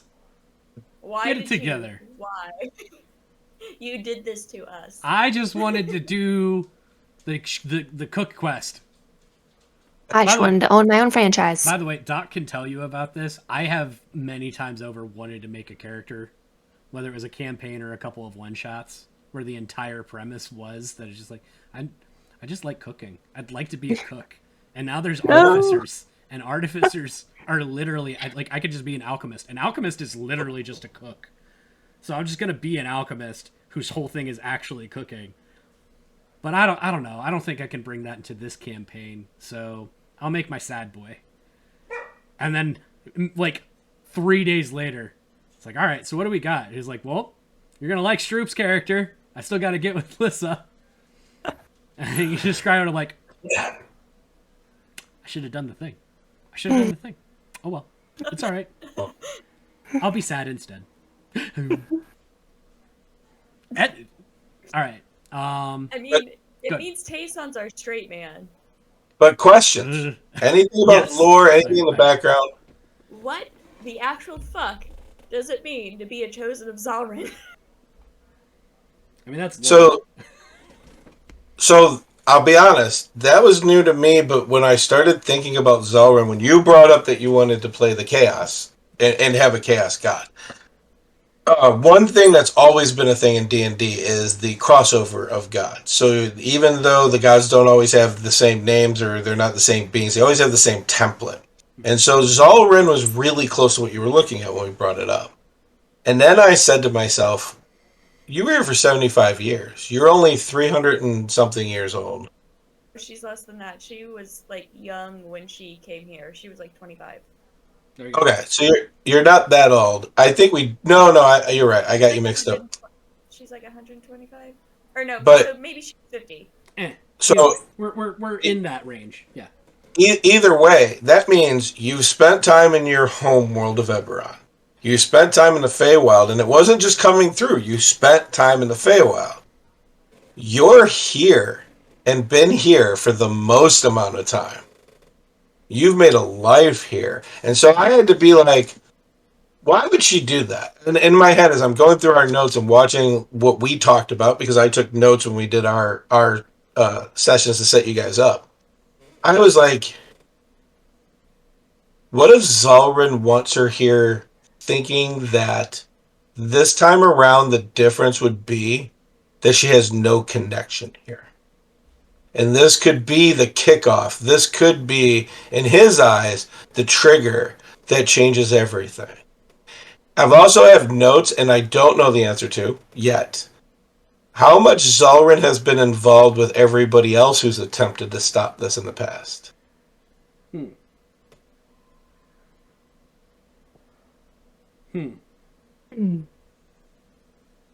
That was an on-the-spot choice that is now significant. Okay, so that probably changes things just a little bit then. Well, again, Because Fate is a little bit more intertwined with Taysons than okay. they thought. Let's talk. I want to talk about that, even though you didn't ask it directly, because it's come up in episodes, right? Your destiny versus Tayson's destiny. Tayson's destiny. I'm so confused about that one. Tayson's destiny is how much I'm going to give you, because the Waffle Hut. yeah, that's it. His whole thing's to destroy the Waffle Hut. No, it's because when Xandro came into this world, that broke the veil enough for Deimos to attempt his takeover. When Deimos tried the first time, because Xandro wasn't telling the truth. Xandro was 42,000 years old when he decided to leave this plane. He wasn't 10,000, but nobody would know because elves only lived to a total of 750. Who could tell him no? When he first broke through the veil, and before Deimos tried, he came here to bring peace. But he did it with a very Empire-esque look at it, which is, I will create peace because I'll make them all follow me. And then I can force peace upon everybody. The original war that happened was an uprising. But unlike the rebellion, it wasn't the citizens. It was everybody decided to stand up against the elves before anything. Before anything got out of control was to contain the problem. And the elves could not gain any advantage, even though they had a living god with them. And so the rumors that the elves were enslaving people are true. History has it wrong. It wasn't 10,000 years ago. But it really did happen. And the last outbreak, the war stopped. It ceased because the dwarves were actually getting an upper ground on the elves. They couldn't contend with the people that could get underneath them and then destroy them from underneath. They could, if they can't see it coming, they didn't know how to handle it. And so when Deimos broke the veil and came to this world, the dwarves locked themselves away before Deimos broke the veil to protect the dwarven people. And when Deimos broke the veil, though there was a truce and the armies were there, the armies ran. The 3 people that stayed, and I love this part of the lore because nobody's ever really asked, Xandro Missionel, Gnarl Denstra, and Avagard. But Avagard was the exiled princess, Avagard Denstra. And Gnarl Denstra was the guardian of the time. So do me a favor, tie this back in, because this originally started with the Miranda's destiny versus Tayson's. Well, no. So you have to understand that to know that Tayson was being created because they thought the elves were going to start again. And yes, so to your characters do not know what I am saying, and I hope you play this way. But Tayson's whole creation was to destroy the elven armies alone if he had to. It was what he was trained for. It's why he was trained. And I won't give away the training because only Mike and I know that part. But every step of the way, Tayson was not being taught. He was being made to absorb. He was being forced to take on. He was being created even more every step of the way. Hi, I'm a magic battery. So Tayson's destiny is destruction.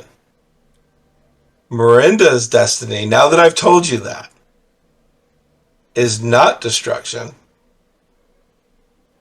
Can you guess? Okay, so I'm assuming I'm the one who's actually supposed to technically stop this shit. Your destiny is creation. Which makes, because the universe goes into chaos, I guess. Tell me something more chaotic than the creation of anything.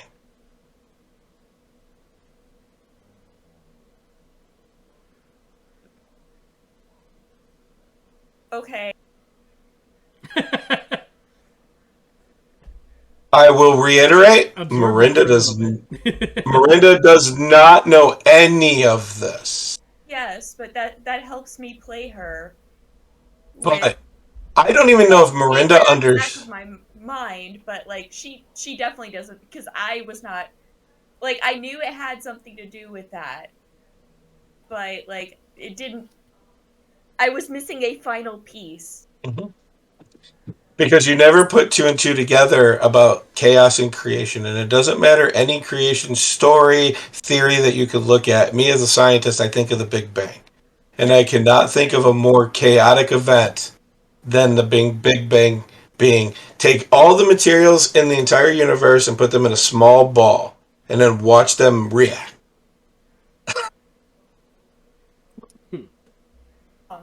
You're not wrong.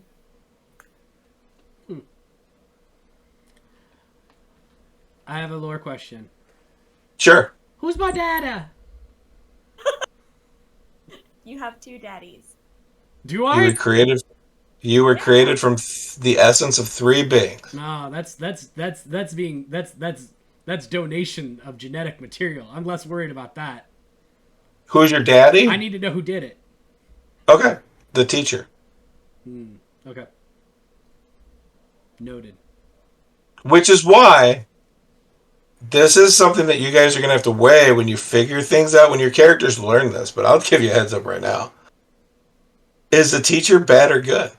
Who's the evil one here? What is this going to play out? What if I tell you right now that the end decision will be either a bunch of people are treated well or a bunch of destruction and beyond chaos? What if I told you you had to do terrible things to stop what's coming? Are you willing to be the villains you need to be? Oh, poor Hannah. Poor No. Hannah. I literally combined Stroop and Hannah into Shanna. Stana. Doc. I Yeah. literally set off a celestial nuke by accident, but I did in Windermere Falls. Miranda already- didn't.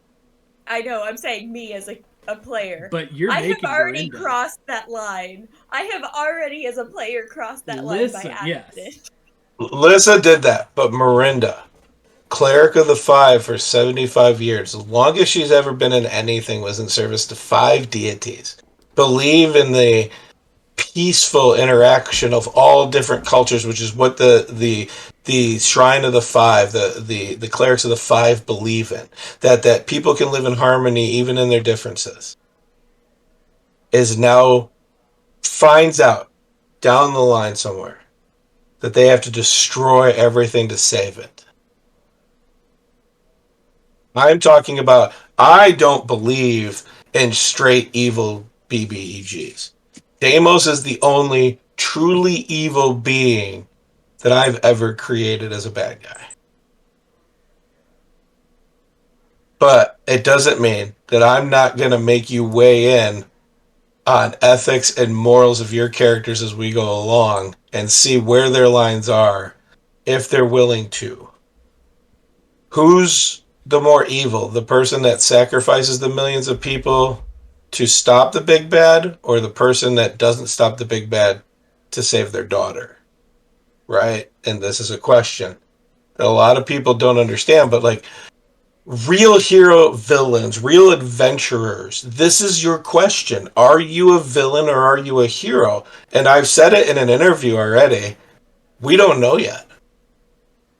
We do not know if these characters are heroes and villains. And in fact, I couldn't even tell you if one of them went the villain route. Would it be 1-on-2? Would all 3 be unanimous? Would it be 2-on-1? Would the story break into, and I'm fine with telling 2 different stories as one person's now the villain and 2 people are trying to be the heroes? I'm not. I don't want to edit that. My brain will explode. Don't make me do that. Please don't make me do that. I'm so sorry, Mike. It's so tempting. Of course it be. I say it's probably No, more likely me. I'm just thinking of move. Hold on, Mike. Sorry, what was that, Alyssa? I said it's probably more likely me. I could see it. But see, I think good. if you honestly look at who Miranda is and what she is as a person, I think it's hard. I have a hard time seeing her ethics go the wrong way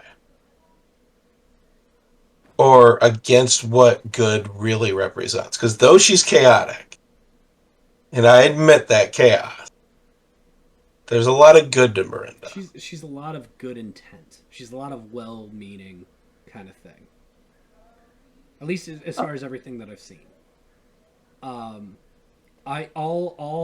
only image that I have in my head is just Scar holding Mufasa above the cliff and whispering into Mufasa's ear, "Long live the Waffle Hut." Like that's the actual villainy that I'm here to see.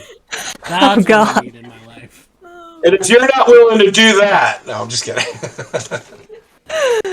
No, I'd do anything like for the Waffle. Miranda, if she had to weigh the options and she had to be the one to end things in order to break a cycle that Oh, only led in more destruction, she would do it.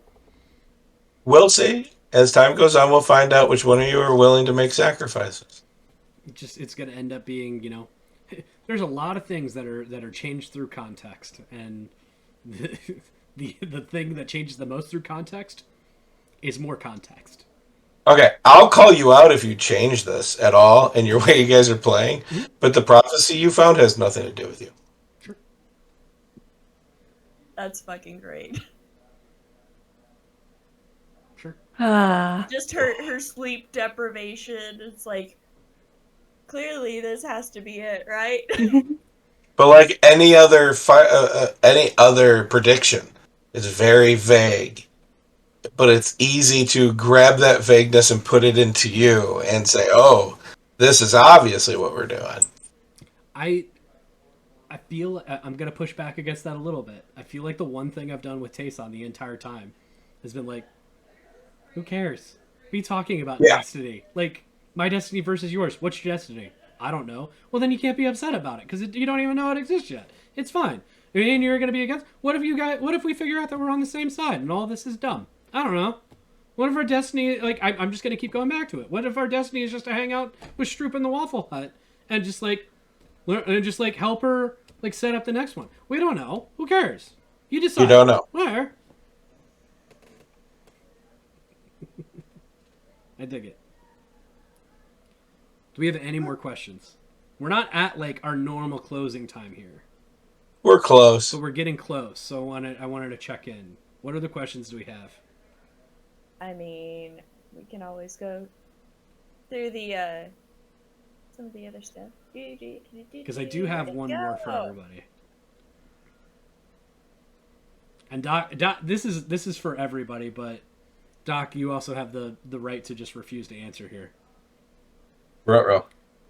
I promised if you guys asked lore questions, I would answer them tonight. This one is a little bit. I think it's a little bit too abstract for you to be able to answer yes. For you to answer if you're not feeling it. I want to know specifically from Lissa and Hannah if there's anything about your character, like, because I've had this struggle with every character I've ever made, and I've especially had it with Tayson, where there's this one thing that I can't decide about them. And for you two specifically, but also Doc with your character just being the world, is there something that you're like, there's some kind of internal struggle that you have where it's like, I can't decide if they're this or this, or I can't decide if this happened in their past or this. Is there something that even now, like 7 episodes in and all of the session zeros that you've played with, is there something that you're still struggling to decide about your character? Or are you just, you know what, they are who they are? Some of Miranda's backstory stuff for like what happened in Eberron and the Feywilds. It's basically her backstory is, I was here for a little bit, I was here for a little bit, now I'm here. Okay. I dig that. What about you, Hannah? You got the ponder face going on. You know, I feel like Stroop's struggle of, wanting to embrace the Guardian and waiting, that was really hard for me to figure out where I stood with it, like how I wanted to play Stroop. Did I want to be like, okay, maybe I should, or did I want to stick where the first few episodes where it was like, no, I don't want to do this. No, I don't want to do this. And then I think I hit some changes in like Hannah's life, where I was like, it really influenced picking trying out the guardian and waiting thing. So no, not anymore, but there was that struggle of trying to figure out where I wanted to go with that character. But yeah, that's pretty much it. I like that. Doc, you got anything that you're still hung up on the world? No. Okay. No, I mean the world. No, the people in the world. Not really. The NPCs that I've created, I create my NPCs the same way I create my characters, which is backstory first, then I'll figure things out. Just like I knew that the queen was a traveling bard and not royalty before she became queen, like that backstory existed. Question. Yeah. Who the fuck does that prophecy actually refer to? I mean, Sandro Michanel, Gnarl Denstra, Avagard Denstra. And they made their decision. That makes sense. In a way, it refers to us in that this is the thing that's happened before, and it seems to be groups of 3 that end up doing this. But it's not. The last group was 5. Oh, was it 5? Okay. So See, then No, you go first. the prophecy only mentions 3, though. Is why I said 3. okay. That was from the first time, a long time ago. And remember that somebody called Stroop the Stalwart. Who called me that? You don't remember that? It was a while ago. Nope. Well, we're gonna have to get popular for you to hear the episode. You know, if I could, I listen to my voice too often. Well, I need you to put it on play in the background on every little thing. Get our listens up. Come on. My best friend back home, Matt, he did start listening to our season.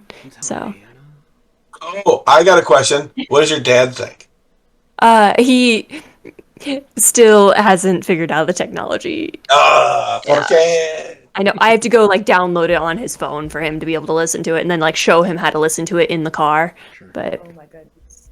yeah, Bit by bit. I really want an Avagard spinoff. You really like Avagard that much, huh? Yeah, I really do. Something about Avagard. I'm just like I want it. I want an Avagard spinoff. This will be the one thing we disagree on. There is. It's a cool character. Don't get me wrong. There is nothing that I hate more than the arrogance of knowing. There is nothing that Mike as an individual hates more than I'm better than you because I know this thing that you would obviously not know. Was she always that way? Did she? You two wouldn't know this, but Mike got a little bit, because I don't change anything that much. I might change the way the story is going to happen, but everything's going to stay.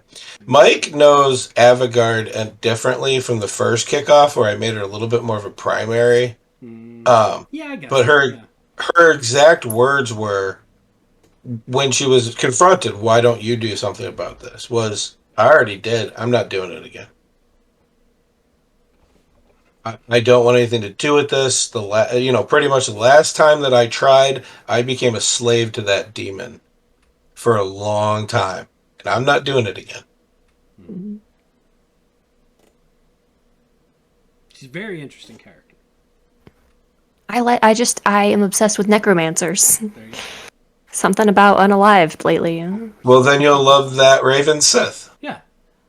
Yeah. You can go watch your Twitch channel and see the actual image and everything. She does awesome cosplay. So there is that too. Follow her on the tell TikToks. us about Follow her. the devil dude that we keep encountering? Addendum. Yes, addendum. Listen, if you're gonna have the hots for him and try and lure him No, at some point, he's not just a piece of meat.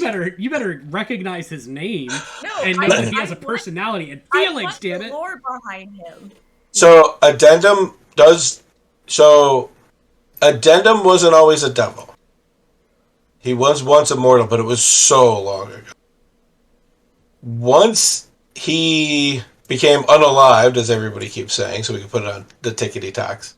He had to make a decision, and he joined the armies of the devils against the demons because the divine plane was not where his soul went. And now he has worked his way up over the centuries as a warrior. In fact, in the armies, he's a captain of the Abyss. Mm-hmm. And as you guys saw, he is a warrior. The facade that you guys see is an illusion because he actually can't see out of his left eye. He does have horns. He has scars all over his body. He's very war-torn, but the look that he gives is the very proper gentleman in a suit. He knows that Deimos is coming back, and devils and demons don't get along. In fact, that's his whole job, is to destroy demons. He's also my version of a crossroad demon, but a devil of sorts, in that he likes to make deals, but you don't have to be at a crossroad to make it. And he finds people who the questions would be interesting, because just like you guys have physical representations of your questions, he has physical representations of his, which are way stronger than yours, which is why he cut you off at 4. Mm-hmm.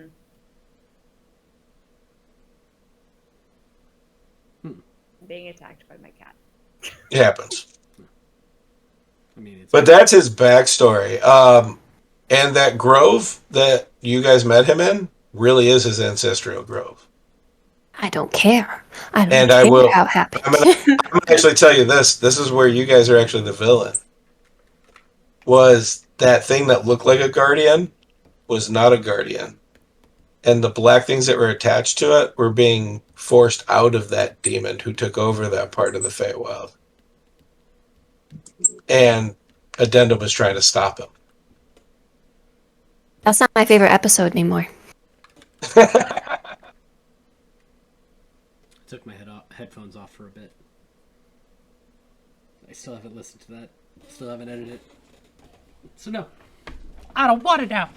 Meh. Me neither. Think about Polly Guido! Hannah was there for the chaos, and then it was like, okay, the only way to get Stroop to calm the fuck down is, well, let the puppy go. I actually had that in that part of the campaign for Mike, because I wanted to see what Mike would do if he was posted that decision. I don't know what Oh my decision, and I goodness. don't want to know. The Well answer then. is I do the right thing. Option C. Forget you. I'm gonna do this. I'm doing this different. Do this or do this. I do something different. That's kind of where I'm at. I think my goal, and it's not to troll you, even though that will be like a nice little, like side benefit to it. I think my goal is to try and, because it all seems like everything that we're doing is basically to come to, it's going to be a lot of big decisions, but to come to one like big kind of decision about like, hey, what are you going to do? Like how are you going to try and solve / keep the world turning? And it's, all right, are you going to do the hard thing? That's probably the right thing. Are you going to do the easy thing that's probably not for the best? And it's like, nah, Tayson's not going to be good with either of those. Tayson's desperately going to try and find another way to answer whatever the problem is. And I don't think it's... Remember, before you say that though, remember what you guys have right now is all you have. Exactly. And so, are you doing the right thing right now? Are you doing the wrong thing right No. now? Are you doing the opposite thing right now? Right. You have no idea. Exactly. Yeah. I'm saying when there is an actual point where there's like, okay, context, and here you are, and you are standing over this cliff, and it's like, okay, are you going to jump? Are you going to walk away? What are you going to do? It's like, nah, I need to figure out how to paraglide. Let's go. I want to veer, and I don't want to veer to surprise you. But I think that I'm just in my head. That's kind of that's going to be Tayson's defining moment. Like everything, as far as I can tell at this point for him, has been built for him to do something else based on somebody else's desires and wills. And that's recently been confirmed. Huh? So now it's like, okay, what are you going to do for yourself? And when are you going to do it? If not now, when? And I'm excited to actually try and find that point. 2 things before we pop smoke. Well, just one thing. Let's talk about the one thing and then we'll go. Mm-hmm. At the end of the last episode, you guys went through Martin's journals, his personal journals. Mm-hmm. This question's for Mike. Tayson decided not to read the rest of the end of it. Yes. Why? Okay. Tayson decided not to read the rest of it at the end because Tayson was, after all of the not knowing anything and being sent on this journey to find out what was wrong and what they needed to do. And Tayson just constantly hearing it's you are enough and positive reinforcement from Martin after all this time. And then finding out that there were things that he kept hidden, and more importantly, that he blamed himself for something. And he's like, I can't figure it out. I've failed. Hopefully he won't, and stuff like that. It's like, I think Tayson was so upset at the idea of, I don't know if it was one thing or two, but the idea of like, you're good. It's all right. Don't worry. And then also being told that by someone that was constantly blaming themselves for a whole bunch of failures and not letting the world see it. And how much of it was another thing just saying, hey, this is up to you. You have to do it. Right around the same lines of finding out that he was more connected than he thought, and this is kind of this is a little bit too weird. And I think right now he thinks that Martin lied to him. And lied hard. So I don't think he cares about anything nice he has to say, because he lied to him. Okay. Maybe it's just my interpretation, but I almost feel like Tayson would, as you said, big lie to him, because it can almost come off like, oh, he was grooming me the same way that the school was grooming me.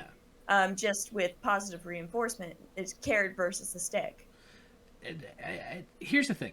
The other problem with this is Tayson doesn't necessarily think that the teacher was, well, okay. Tayson is very, very aware of the fact that he's basically been used his entire life. But he just thinks that's the way it's supposed to be. That's the only context that he's had. So then a couple of years with people and them trying to kind of break him of that habit and then finding out that's like, yeah, no, this is still kind of thing. They were still, Martin still had this intent for me. So even though he was different about it, and I think it was more nice, it was more pleasant day to day, I guess. It was weird, but it was fine. It's still the same thing, so that's fine. The journals would have been written as well, and I tried to convey that in my writing. I must not have. That he was teaching you to live in a peaceful world. Yeah. To know how to do everything everywhere. Yeah. It wasn't until the very end that he realized that he wasn't going to be able to correct his mistake. Okay. And that you as his... Because...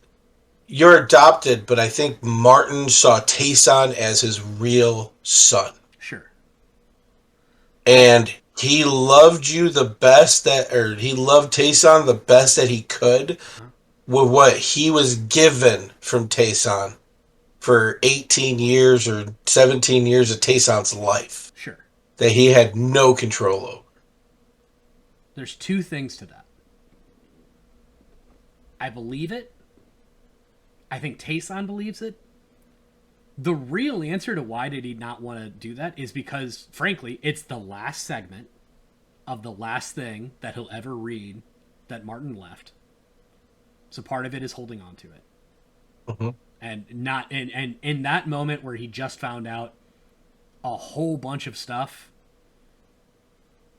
And this is before like the anything, this is before the Raven Sith showed up, and this is still in the context of just those journals, but before meeting up, it's like, hey, we need to go back to the castle, etc., etc. There's that. There's this the last thing. Emotionally wrecked, not sure, etc. The other part of this is the context of, Martin really feeling like his father. Tayson doesn't know what that means. The idea of not having a parental figure because you're in this just like essentially like an orphanage where the people that were actually bringing you up weren't necessarily worried about your emotional well-being or raising you rather than for a purpose. So getting that upbringing the entire time, then meeting somebody who's trying to reach out to you, but you have no baseline for it. I was just sitting there, it's like, I don't know how he would react. I think he'd be thankful, he'd be appreciative, because it's better than it was, but like, yeah, okay, Martin Farwell's my dad, whatever, okay, sure. And that's kind of the context, and then finding out it's like, and we haven't gotten there exactly, but finding out basically that it was like just kind of created instead. And it's right. Like, okay, great. So that kind of confirms how I felt about everything. So I wanted that separately from, we ended last time going through journals, Miranda and Stroop were there. Yeah. Where are they at after reading all of that? You guys spent 24 hours reading 129 journals, and I was cool with that. Let's do it. Martin writes really big. Right. He's writing college essays. Yeah. I think Miranda, in some ways, it's kind of bittersweet because, like, for the same reason why Tayson didn't want to kind of like read the last of it. She also knew that, this was the last chapter of Martin's life, and it needs to be understood, especially in order for us, like, for them to try to understand what's happening around them right now. And even if it is a heartfelt message, there might even be more information.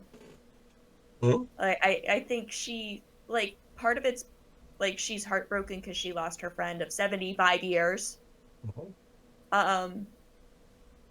And another part of it, like the analytical part, the researcher, the reason why she's even been in the Temple of the Five, is wanting to find out more information to try and suss out what's happening around her and understand hello child, what's going on. Yes. True. Droop has perfected coffee in that time. But more, Stroop is so friendship-oriented. These are the only, like, friends other than her family that she's ever had. So she's more concerned with how, like, Tayson felt with all of this. It was, Martin was a really great person to Stroop when he was alive and helped Stroop, like, kind of understand some things. But at the end of the day, Stroop is very focused on the here and now, which is my friend Tayson is visibly upset by what's happening here.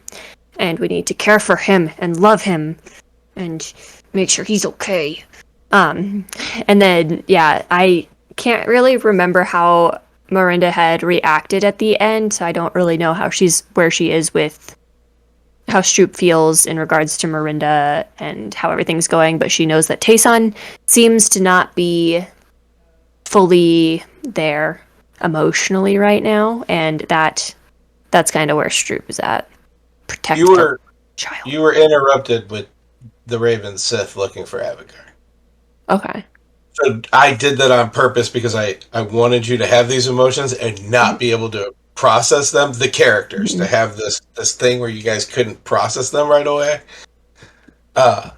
because reasons. Were you going to say something, Melissa? I was, but I don't remember what it is now. Cat. If it comes Good enough for me. flag us down. Let me whisper in your ear. This is what you are going to ask. All right, Doc. Pizza. What did you think the chances were that we were going to go back to the castle versus straight to Adashmira? We're not there yet. No. And to be honest with you, I at this point, as a group, 50-50. If I'm talking just a Tayson, 99% certain he's going back to the castle. Okay. Which would be a problem because I don't think the other two can get Adashmira. Maybe. Yeah. Fair enough. I don't know. I might be able to do something. Can try. Mm-hmm. The other question I had for you is, I'm a combination of what three people? Xandro Missionel. Okay, God King. Keep going. Martin Firewell. One of the greatest human warriors that's ever existed. Keep going. And the Bard Charisse. Okay, so I just want to make sure. I'm a combination of three of the more powerful people that have ever existed with crazy magic. And I'm level 4. I'm calling bull. This is bull. I want to be strong! You're really strong for level 4. I know. I was gonna say, like, that can just also come down to experience at that point. I've got so much they had- experience. I've got so much experience. They had I got to so have much experience. decades of experience versus you are 2 decades old. But I got such good genes for it. And I got that intense training. But That you do. potential doesn't mean jack shit until you learn how to fucking harness it. Take that, motherfucker. Hey. Like, you could listen. have the most deft fingers in the world. You ain't gonna learn how to play the piano without practicing. I'm just saying, go check out my school. That's all right. Oh wait, you can't. It doesn't exist anymore. There's a destroyed building there that you guys didn't go to. Yeah, I got no reason to. But I'm just saying. If I go back, I'll get in trouble. It's comparing apples and oranges. You can have the best genes in the fucking world unless you learn how to use it. It's not apples and oranges. It's apples and phenomenally, cosmically powerful oranges. But itty bitty living space. Galaxy oranges. I love you guys. I love you guys so much, but if I don't take Nibbler out, he's gonna pee on the floor. I think we're getting to the rollout portion here anyway. Okay. I actually just wanted to end with that to be prepared for next Monday. Great. And so everybody, we want you to love everyone. Keep it nerdy and live your dreams. Hannah? Hi. Did we dungeon and or dragon tonight? Yes or no? You know what? I'm not even mad. Let's see if Lissa knows what I'm looking for. Lissa? Hey, you can find me as Geek Girl Alyssa at anything with buttons. Mike? No, Later.